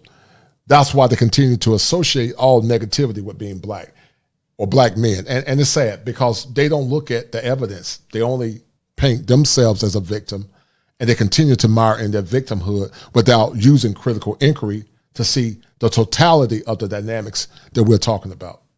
Yeah. And one thing I was thinking about too is, so I was they were trying to dox me in Elle magazine. Yeah, right. I saw it. And I mean, my stuff is, folks can find my information readily, but I think it was just something juicy for her article, whatever. That's fine. But this sort of characterization that people that are in the black manosphere hate women, they hate black women. I did a stream called, what is it? He loves who he chastises. He chastises whom he loves. Right. That's the gospel. Right. And the idea here is that if you want to know who really, apathy is probably more of the sign that you hate someone than consistent talk. And even if it's harsh language, I think that what goes on in the manosphere spaces, that obviously centered around women is because there's deep love for women. Mm-hmm. And especially in the Black space, there's deep love for women. Whereas folks like this woman, I actually think that this is hate. Now, what they'll do is they'll justify what they're doing based on their perception that, that they're being hated, that Black women are being hated. But actually, it's more of an indication of a lack of ability to take criticism than it is that, actually Black men are hating Black women. I don't think en masse that's what the issue is. I think so I was just it's just an interesting sort of nuance on this, that I think that what you see in the Black manosphere, even of those that are red pill raging and have just been really hurt, is more of an indication of love than it is an indication of hate or some sort of disdain for Black women. So anyhow, I just thought that was a interesting sort of tweak to what we're talking about. But yeah, it's hard for me to listen to women like this with this sort of perspective, because there's no talking to them. You can give them evidence, you can give them it doesn't, the evidence doesn't matter, the explanation, the clarification of whatever your point is, none of that stuff matters. They've already made their mind up, and they're going to use any piece of evidence, of information rather, that comes into their into their sphere as a way to basically present whatever their original objective was. And last thing I'll say is, as I was saying in the beginning of this, everyone has a bias. Everyone has a bias. I will just tell you what my bias is. Right. I tell you what my bias is, and then that way you can say, okay, I can deal with that, or I can't deal with that. That's fine. Right. But women like this will try to act like she doesn't have a bias and she's just reporting the news. Right. When in actuality, she has a massive bias. Mm-hmm. I would have more respect for her if she started out by saying, you know what, I hate Black men. Black men ain't nothing. Everything I'm about to say is to prove that what it is that I feel is actually true. Okay. I'd have more respect for her for that. But, anyhow. Shout out to my man Top Gun for the $2 super sticker. He said schema alert, right. And she definitely, Top Gun, has a schema affliction.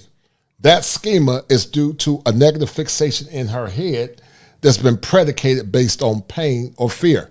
So Tanya TKO is dealing with a schema affliction, and schema is a pattern of thinking that tends to permeate her conscious and her subconscious, that's rendering her hopeless as it relates to Black men.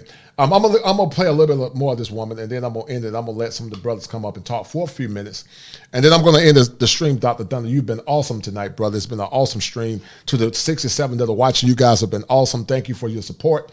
I got some fire shows coming up in these next couple of weeks. I'm trying to figure out how I'm gonna plan it, but I love serving the brotherhood. I love serving good sisters that are listening. And we do this for the love of our community. And also, it's time for Black men to start asserting themselves in this country and start demanding and taking back the power that was given to us by divine sovereignty as, am I not a man? Hold tight. Snoop Dogg and the guys who made these songs, and Dr. Dre, and these traitors to our community who peddled toxic, disturbing lyrics and thrust them upon us as young, impressionable kids, that glamorized our slaughter, glamorized the objectification of Black women bodies and Black girl bodies for decades. Now their old asses are all gnarled and all grown up now, but the damage has been unleashed onto us. Why do people not consider him a CEO? He spent the vast portion of his career a traitor to us. And a token for white supremacist talking points. Well, enough of her. She's annoying. I'm going to say this. I'm not necessarily a fan of Jay-Z. I'm not necessarily a fan of gangster rap or rap in general, the type that more or less cast negative aspersions on the Black community. So I'll give her that talking point to some degree, but because I don't really care for negative rap. I'm more into positivity. But she don't talk about the same women like Lil' Kim, Dr. Thunder. She don't talk about Nicki Minaj, Dr. Thunder. She don't talk about Cardi B, Dr. Thunder. She don't talk about these same women, Dr. Thunder, that are teaching our little girls that it's okay to be thoughts, Dr. Thunder. She don't talk about what's the chick name with the blonde hair with the short cut, Amber Rose, Dr. Thunder. She don't talk about her, but you see the dichotomous thinking. They can never see outside their own ignorance as they are saboteurs of their own ignorance. But she never called out the same women that are doing the same things. She don't talk about the women that raped or raped or touched, R. Kelly. She don't talk about the boys that have been molested at the hands of women. They don't talk about that. And it's the same old, like that song back in the 70s said, it's the same old song, a different meaning. You know what I'm talking about? The same old song, man. It's the same old song. The same old song of victimhood and victimology. Never doing introspection, never doing shallow work, never looking within themselves to see what have I done wrong. Like the old gospel hymn says, not my sister, it's not my father, it's not my brother, but it's me, oh Lord, I'm standing in the need of prayer. But they can't see it because they don't have self-awareness. They're always pointing the fingers, always perpetual victims, never taking accountability for the things that other dusty women have done. I don't mind saying, Dr. Thunder, that there are some dusty men of color. There are some dusty white men. There are some men that I don't associate with because they are dusty. I don't respect them. We talk about it all the time. But, they don't see that, because they have very dichotomous thinking, which is a detriment to their own psyche. But I'm going to drop the link for a few minutes. I'm going to allow you guys to ask Dr. Thunder a question in less than the next 15 minutes, and then we're going to end this stream. It's been an awesome stream. I'm going to celebrate the win of my Tar Heels, man. So, man, that's epic, Dr. Thunder. We sent Coach K home. He's going to retire, and the Tar Heels beat him on his retirement. It don't get no better than that. He's going to go down in infamy on this loss tonight. He took an L, so he's going to be taking some Pepto-Bismol based on that. So guys, call in real quick if you want to add to the show. At some point, I'm going to be able to sync my phone. I'm going to have a number that you guys can call in. I'm going to start having call-in numbers that make the show more spicy, and you guys can actually call in from a protected phone line, and you guys can ask questions. So if you guys got any questions to ask me or Dr. Thunder, feel free to call in.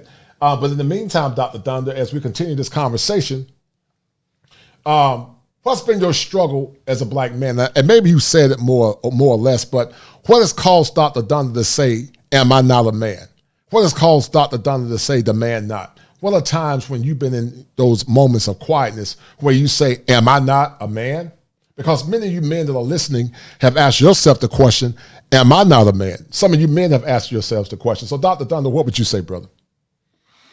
Yeah, I'd say the two things in my mind that can recommend quicker than anything else are women and money. Okay, women and money. And I know something that a lot of men face, a lot of Black men face,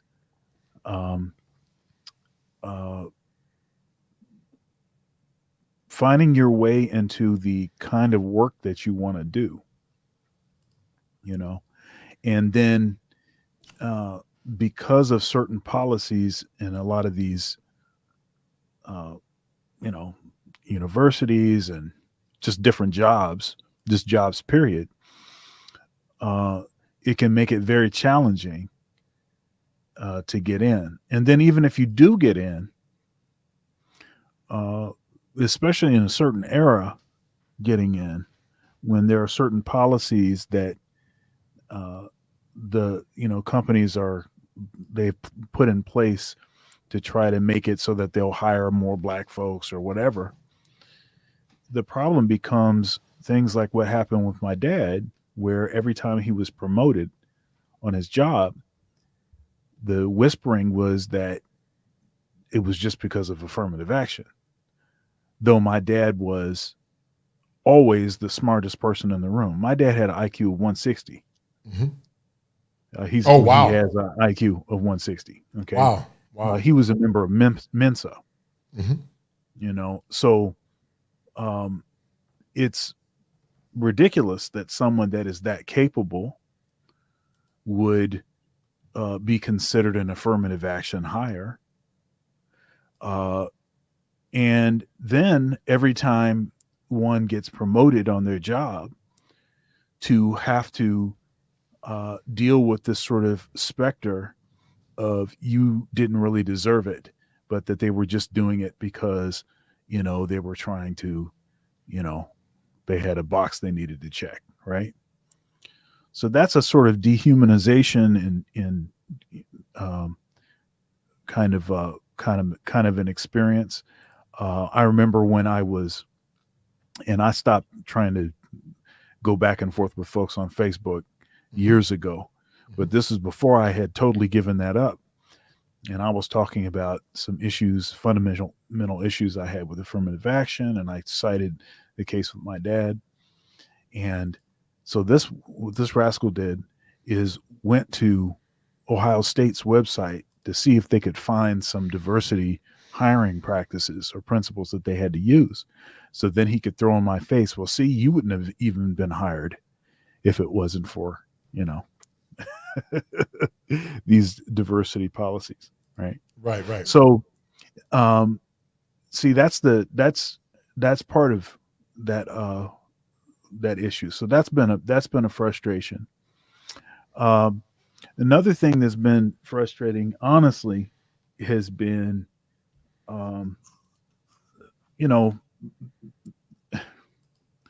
it's the same. It's the thing that has led a lot of folks to the manosphere, is having, funky situations, funky experiences with women. And thank the Lord that I found a good one. But it wasn't because it wasn't the first try. I had to kiss a lot of frogs, as it were, find this one. And so, yeah, just, having those kinds of issues, and you get to a certain point with that where you start to question yourself, like, man, is there something wrong with me? And so I've had some of those internal struggles at times. But I'll tell you, I'm a pretty tough dude. And so I have used every failure as an opportunity to improve. Right. And, I'm constantly trying to reinvent myself and learn new things and try to take every situation for what I can get out of it. Even those situations where negative things have happened. But yeah. Snuggles, we're going to drop the link. You can feel free to come on. You always got a lot of questions. You haven't donated tonight. So I'm going to allow you the chance to donate, Snuggles. Because we know you ain't going to donate. You say that you have a WhatsApp. But Snuggles, you want to come on, ask Dr. Thunder now a question, which we know you're not. That's why I don't take you serious. Feel free. But in the meantime, guys, Cortez Smith, I'd love to hear your point of view, brother. You are a very intellectual brother. If you'd like to pop on Cortez and ask Dr. Thunder now a question to add to the conversation, feel free to.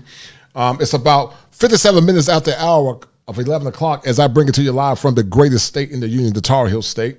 And once again, my Tar Heels knocked off Duke and sending the Rat Pack home in his last game in Cameron Indoor Stadium. Once again, shout out to Coach Hubert Davis for that stellar win in Cameron Indoor Stadium. But once again, guys, do you guys have any questions to ask Dr. Thunder before we sign off? Does anyone have any questions they want to ask me or Dr. Thunder? The link has been dropped. And we're going to sign off in a minute. But Dr. Thunder, before we sign off in a few minutes, what did you get from this show? And what are the solutions? Because people always talk about solutions, Dr. Thunder. What are the solutions? What are the solutions that we can actually utilize in moving forward as heteronormative black men, and more so improving our image as black men in this toxic sex pool called America? So the first thing is something that I suggested, something that Kevin has said, and that is hold tight, Doc. I'm sorry, Hassan. I don't know you, brother. So if you can cam up, that will help me, sir. I don't know you, so if you can cam up for me, thank you, Hassan. All right, go ahead, Doc. But one thing is, as Kevin has suggested, that we have to stop making excuses for taking opportunities, gigs or whatever. They're hiring you as an actor or something, and you have to play some freaking stereotypical role. We have to stop using that as an excuse. Like, well, if I don't take this opportunity, I don't know when I'm going to get another one, and you got to take whatever you can get so that you can work your way up and all that kind of stuff. We just have to stop doing that. Other people have stopped doing that. Asian Americans stopped doing that when there were some of those films, the early films, American films that were depicting, Japanese folks, Asian Americans a certain way. They was like, "No, we're not messing with this," and so they just went and started doing their own movies. We have the capital to be able to do that. We're just so scattered with the money. So that's one of the solutions, I think, is to not be part of misrepresenting ourselves. Not be doing it ourselves. Fair enough. Hassan Campbell, how you doing, sir? I'm fine, sir. How are you gentlemen doing? I'm doing McMillan. I'm sorry, I said Hassan Campbell. How you doing, brother? How would you like to add to the conversation? And when you think about this very dark term, "Am I not a man?" I want you to parrot some of your own experiences as a black man growing up in America, but also some of the talking points that we talked about on this show tonight. Well, similar to you and Dr. Thunder, I was when I was coming up, my mother taught me to love and respect black women along with my dad. But then when I got older, I noticed a change in black women. And in my case, I was born in the 60s and raised in the 70s. Right. And as much as I had this young lady named Gwen Guthrie, who had a song called "No Romance Without Finance," and I'm listening to the lyrics of the song, and I noticed my sisters was getting to what she was saying. Talk about how nothing leads to nothing. You gotta have someone that want to be with me. That's not still a whole lot of black sisters who I knew and loved changed the way they walk and talk to me, similar to Dr. Thunder's experience. But deeper than that, I noticed a shift in how women treat black men. We're taught to hate each other. I love black women to this day, but honestly, even my father has told me before he passed away, he said, "Son, you fall in love with whoever you fall in love with because these black women are finished." And I'm like, "Well, what do you mean, Pop?" He said, "Hassan, you got to understand something. The women of your mother's time no longer exist." And at first, I thought he was just talking. I wasn't believing what he was saying. I'm like, he's an old guy. He don't know what he's talking about. Right. But I noticed my last couple of relationships with black women ended horribly because somebody like this Thunder, when I stopped talking, "Oh, you don't talk like a black guy." I'm like, "What do you mean talk like a black guy mean? You speak like a white guy. What you mean speak like a white guy? What does that mean? What happened? What's wrong with talking intelligently and conveying your ideas to understand where you're going?" And it's not that, oh yeah, name that song, nothing going on but the right. I remember that. And every time I heard that song, a lot of ladies I knew when I was coming up had a shift in their personality. Right. As for Miss Knowles Lawson, ain't that the same woman who embarrassed her so-called husband online when they're saying you want it for the best man? And her husband asked her, "Did I get everything you need?" Right. No. Yeah. And I was going like, when I heard that, my heart, and how crestfallen that brother was, I was like, "Yo, why you still with this lady, man?" You know, and instead of her going down, instead of stopping down, she kept doubling down. Deeper than that, Cynthia G is not new. Tanya TKO is not new. You know, all these ladies who are acting the way they're acting, that ain't new stuff. The reason why they're acting like this, because they started realizing that black men got other places to go. They got their passports now, and they're making moves. Passport brothers. Bottom line, they don't gotta like it. Like, oh, you wanna go over here? Oh, you don't like me? Okay, I'm going to Brazil. Oh, you like me? Oh, I'm going to the Philippines. Yeah. Oh, you don't like me? I'm going over here. And, and they're mad.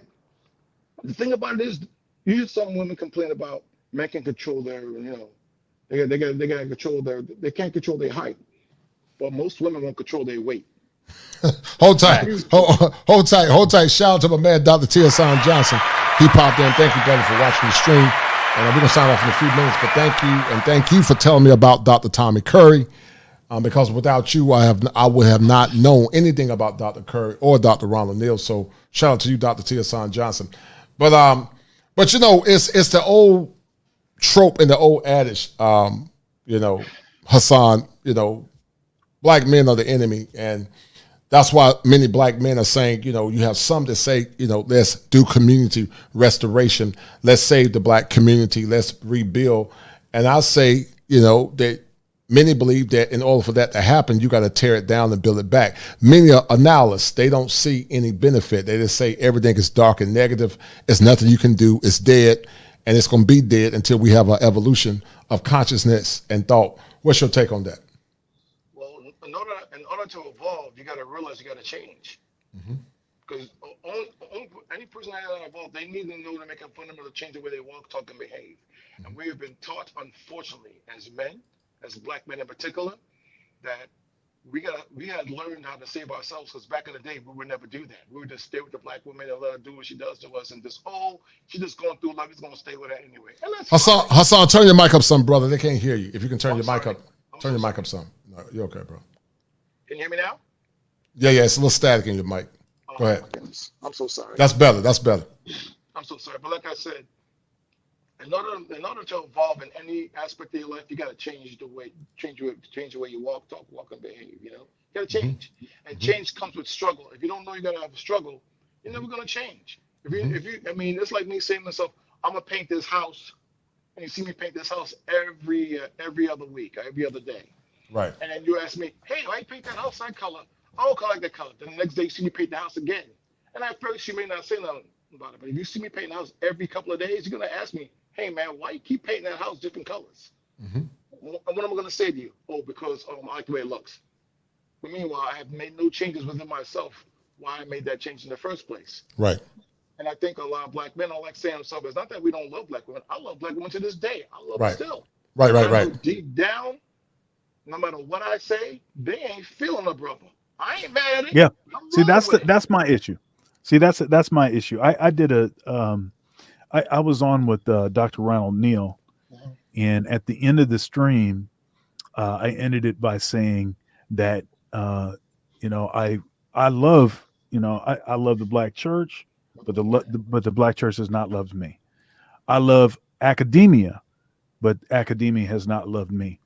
And subsequently, I did a stream where I added, I have loved black women, but they have not loved me. And I just have to admit that I'm not the cup of tea for most black women. They what it is that I am, the kinds of stuff that I'm into is not the kind of stuff that they value. It's not the kind of stuff that they're into. Right. Now, I happen to have met one and married. I'm married to a black woman. I have happened to marry one that valued the kinds of things that I valued. She's also an artist.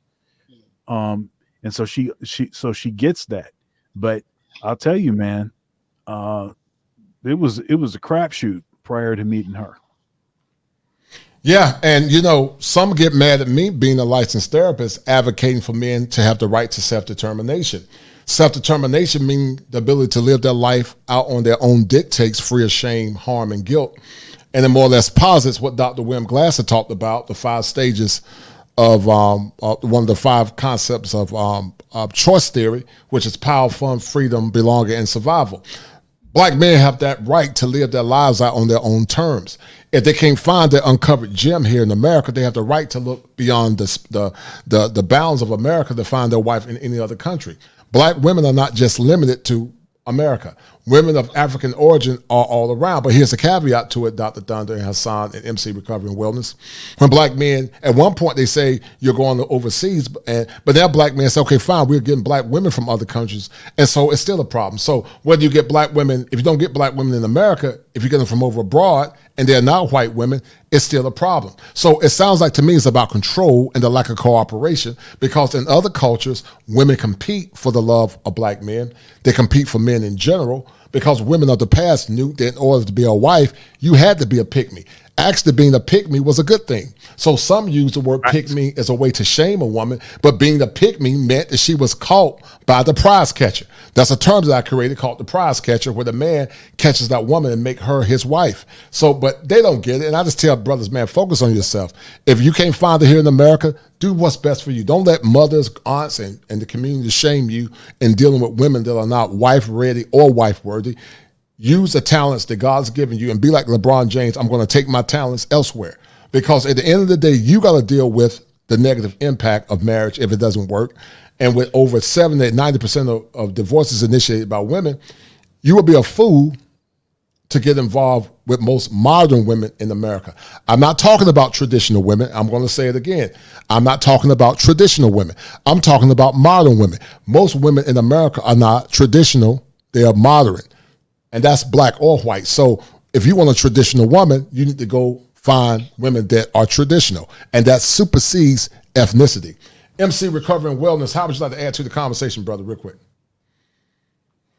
Well, I was just listening in, but boy, Dr. Thunder was putting it down. And I like what he said on that last statement, because that's what I pondered to, like a lot of my friends in the associates, is that we would have got a lot further if just that connection would have been made. And that's what I've been sharing with a lot of folks. I appreciate it, man. Because a lot of people will CBC, because I'm in these dynamic meetings when you work within the system, the board of supervisor meeting, this meeting, the service area meeting, and then I got to come straight forward and blend some of the words that I pick up on the trail to say this is what the community is really looking like. This is the PSD that I went through. Being a person that was homeless, being a person that was, before I was homeless, I had a father that's a appliance store owner. So all of that kind of peer pressure was up on me. So, but what he hit on the nail about how much millions and money that we could have had in the community, in the building, that was just something. And as far as that Tanya TKO, that blows me away too. I'm not surprised though, bro. Yeah, because she has dye hair, and it's like with this hair thing, and I like what Kevin Samuel did when he put that RuPaul thing up there. That was a real statement. Because out here in Los Angeles, if you go to Hollywood, you don't know what you may pick up on Sunset Boulevard, Melrose, and like these days, it's like should be trying to look at their neck and their hands. So, it's like, isn't it? I don't know. Yeah, because I almost got caught up a long time ago over there on Sunset Boulevard. But that's another story. Right. And until I looked under that neck. And it was like I started sobering up, and I said, wait a minute, something. So, that's another story though. So real quick, in less than 3 minutes, what did you get from the show? And when you think about some of the struggles you've dealt with as a man, have you ever asked yourself the question, am I not a man in America? And what's been the negative impact on your psyche? The negative impact on my psyche, like my son is 14 years old. I'm 57, so that used to bother me. Here it is. I done straightened my life up. I done got in recovery, and then I start asking some of the women in recovery and in treatment center, like, is there something wrong with me? And this one girl said something that she said, hell no, ain't nothing wrong with you. MC issue, it's just you got too much energy and this, that, and that, but it's nothing wrong with you. Because I can't get a woman, but I can get sex. Right. So, I'm trying to figure out what's wrong with me. So, and what nods on me was that baby factor. Is I'm ever have kids. Right. Yeah, it's backwards. It's backwards. If you look, I said something earlier about mate selection. Mate selection would totally fix all of the issues in the Black community, like almost overnight. Okay, better mate selection. Our women prioritize swag over substance. Swag over substance, and right? And they'll sleep with you, but they won't commit to you. Right. What kind of crazy stuff is that? Don't make no sense. That is completely and totally backwards. I mean, I dated women where I wanted to wait. I was in it for like legacy and commitment. I wanted to wait, but they were not down for waiting. Right? They wanted to test to see what it was. See, I want to see what I got here. It's like, no, that's what the men argue. That's the man's arguing point. That is not supposed to be what the woman is supposed to argue. Right. I know. She's supposed to be the one that's supposed to be saying, look, let's wait until we get married. Let's wait. That's the woman's talking point. Right.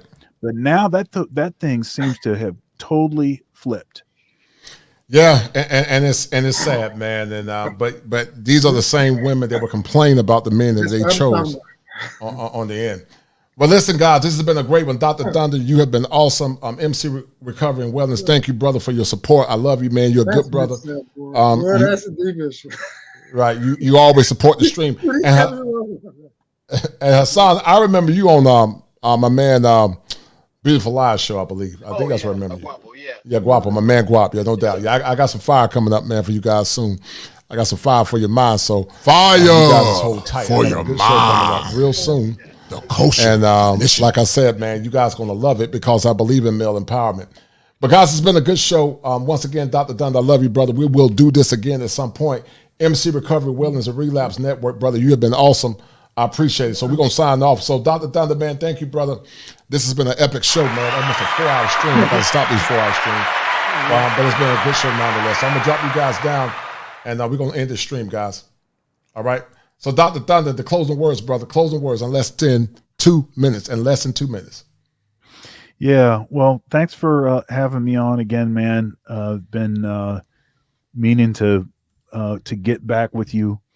And I'm definitely going to have you come back on over to my channel so we can do something again. Probably have you on a Conversations with Dr. Thunder.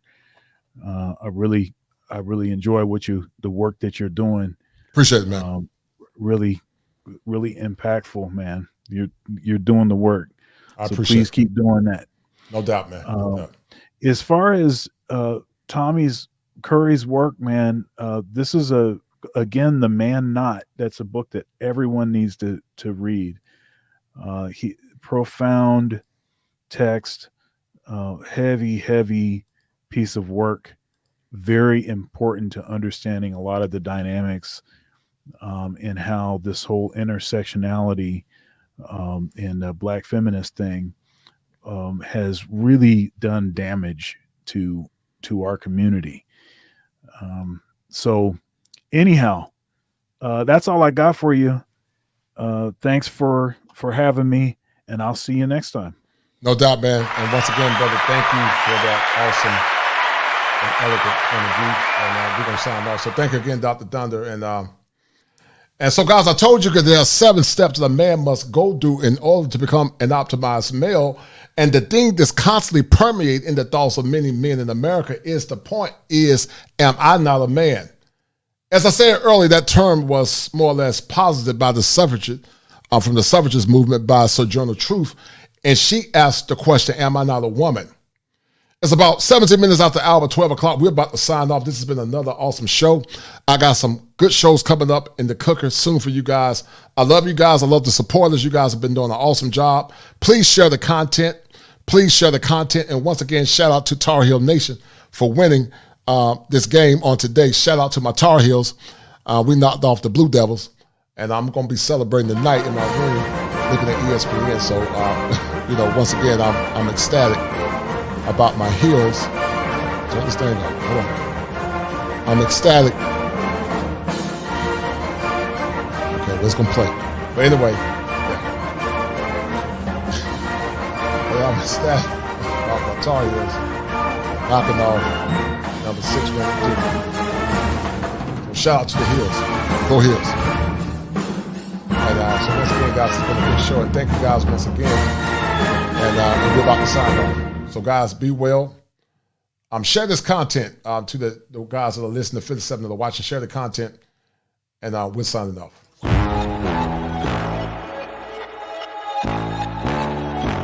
Tell them run it off. I wake up. Yeah.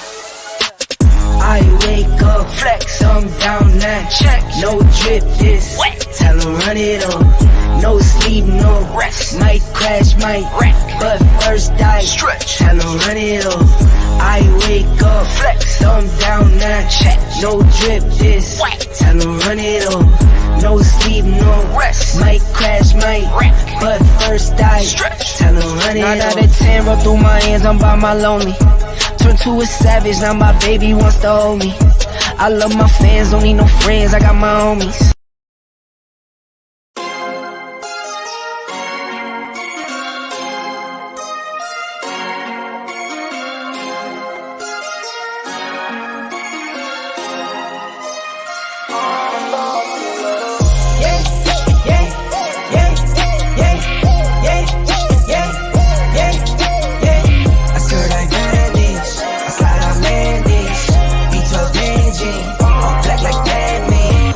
Like I work in finance. God bless, no, it's not by chance. Don't dab me, you're not my man. Don't at me, you're not my man. Mama said don't buy it if you cannot buy it twice. I cop by the tools and I don't pump fake with the price. Always on the grind, I put in work with all my might. I know that he got me, not by sight. Yeah, yeah, yeah, yeah, yeah, yeah, yeah, yeah. I skirt like bandits, I slide out landings. Days, that's for sure though. Grinding from the grip, no shame, take a photo. Time to take a trip, we head north to the border. Say you feeling up, I'm my favorite type of hoarder. I got kids to feed, I got enemies, I got God's gift, so they envy me. Got some friends out in Memphis like I'm Aubrey. Got some friends fought for orange like some autumn leaves. Yeah, yeah, yeah. Yeah, yeah, yeah, yeah. I skirt like bandits, I slide out landings. Beat up Benji, all black like Batman. Yeah, yeah, yeah, yeah, yeah, yeah, yeah, yeah. I skirt like bandits, I slide out landings. Beat up Benji, all black like Batman. All black like Batman. All black like bad me. All black like bad me. All black like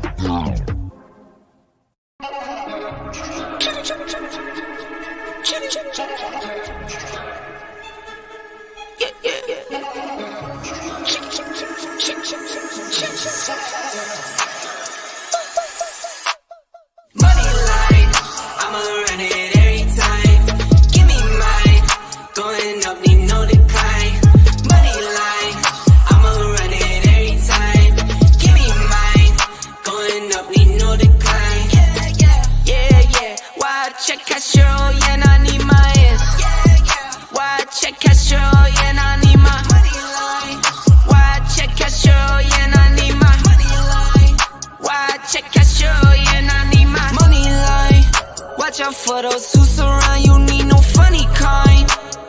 see what's on my brain. I live inside my mind. Out of space and out of sight. You need me in my line. Need no face, don't need no phonies. No, no, no. Need no snakes, no only homies. Down for show. On go, go, go. Get a book and get the front end. We load up and roll, roll, roll. I got kids, yeah, I got staff. I make a little need more, more, more.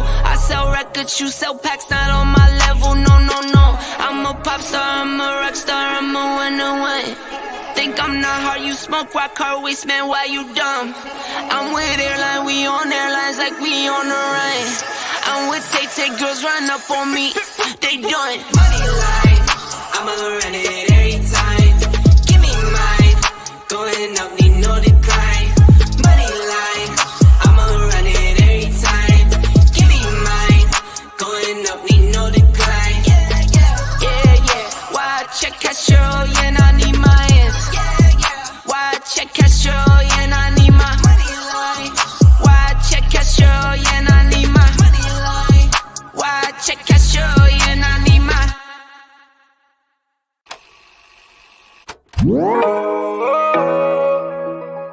Ma jolie, oh ma jolie. Ah yeah, eh. Every time I come around you, baby girl, something doesn't feel the same. You said that I'm changing, but it's really you. I see how you play those games. Wifey type for a maid man. A queen can make moves, a king can't. Snatch you up, now you taking. Gave you bricks, now you building a wall up, wall up. Lately you and I've been all love, all love. I don't know what's up with our love, our love. You forgetting all about us, oh. My jolie, oh my jolie. Where are you when I need you the most? You still MIA. This is murder, heart is melting. Girl, you got me. Called your bluffing, made you something. Now you talking. Telling me to cool it off, cool it off. How can I cool it off, cool it off? Telling me to cool it off, cool it off. How can I cool it off, cool it off? Ma jolie, oh ma jolie. Ma jolie, oh ma jolie. You don't turn on me now. You don't get no time for me now, babe. Got him on a rebound. But it's only you that I like, babe. Tout ce que j'ai fait c'était pour toi. Sur le haut parle mais t'écoutes pas. Tu me vois crever mais tu bouges pas. Pourquoi? Whoa, yo, wall up. You can't even get the scores up. For us, I don't know what's up with our love. Our love, you forgetting all about us. Oh, my jolie, oh my jolie. Where you been? When I need you the most, you still MIA. This is murder, heart is melting. Girl, you got me. This is called the bluffing. Made you something, now you talking. I call you bluffing. Telling me to cool it off, cool it off. How can I cool it off, cool it off? Telling me to cool it off, cool it off. How can I cool it off, cool it off? Ma jolie, oh ma jolie.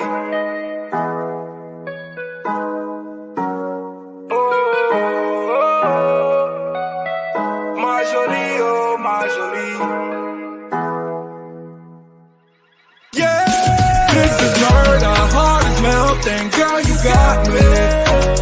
Called the bluffing, made you something. Now you talking. Telling me to cool it off, cool it off. How can I cool it off, cool it off? Telling me to cool it off, cool it off. How can I cool it off, cool it off? Cool it off. I don't know how to cool it off. Ma jolie, oh ma jolie.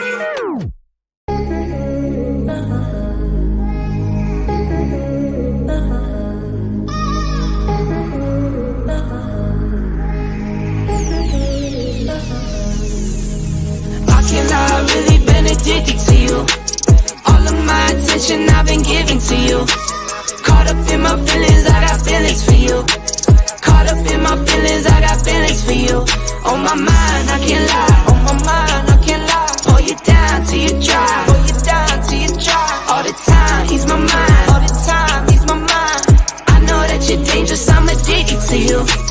I might rent the Lambo and go drive it like it's stolen. I've been living wild, I'm just going through the motions. Stumbling out the Uber, grab my hand, gave me the notion. Swimming in your water, but it feels just like the ocean. I can't lie, I've really been addicted to you. All of my attention I've been giving to you. Caught up in my feelings, I got feelings for you. Caught up in my feelings, I got feelings for you. On my mind, I can't lie. On my mind, I can't lie. Pull you down till you dry. Pull you down till you dry. All the time, he's my mind. All the time, he's my mind. I know that you're dangerous, I'm addicted to you. I was sipping more for 2 years straight to the face. Champagne belly bubble still won't go away. Last year my best man hit a stain with bad face. Now he's got a LB on the water's cold case. I wake up with pain sometime and never go away. Wonder why I bow to my knees when I pray. In my city gritty, gotta keep it on your waist. Or you might be a victim, they'll find you DOA. I can't lie, I've really been addicted to you. All of my attention I've been giving to you. Caught up in my feelings, I got feelings for you. Caught up in my feelings, I got feelings for you. On my mind, I can't lie. On my mind, I can't lie. Pull you down till you dry. Pull you down till you dry. All the time, he's my mind. All the time.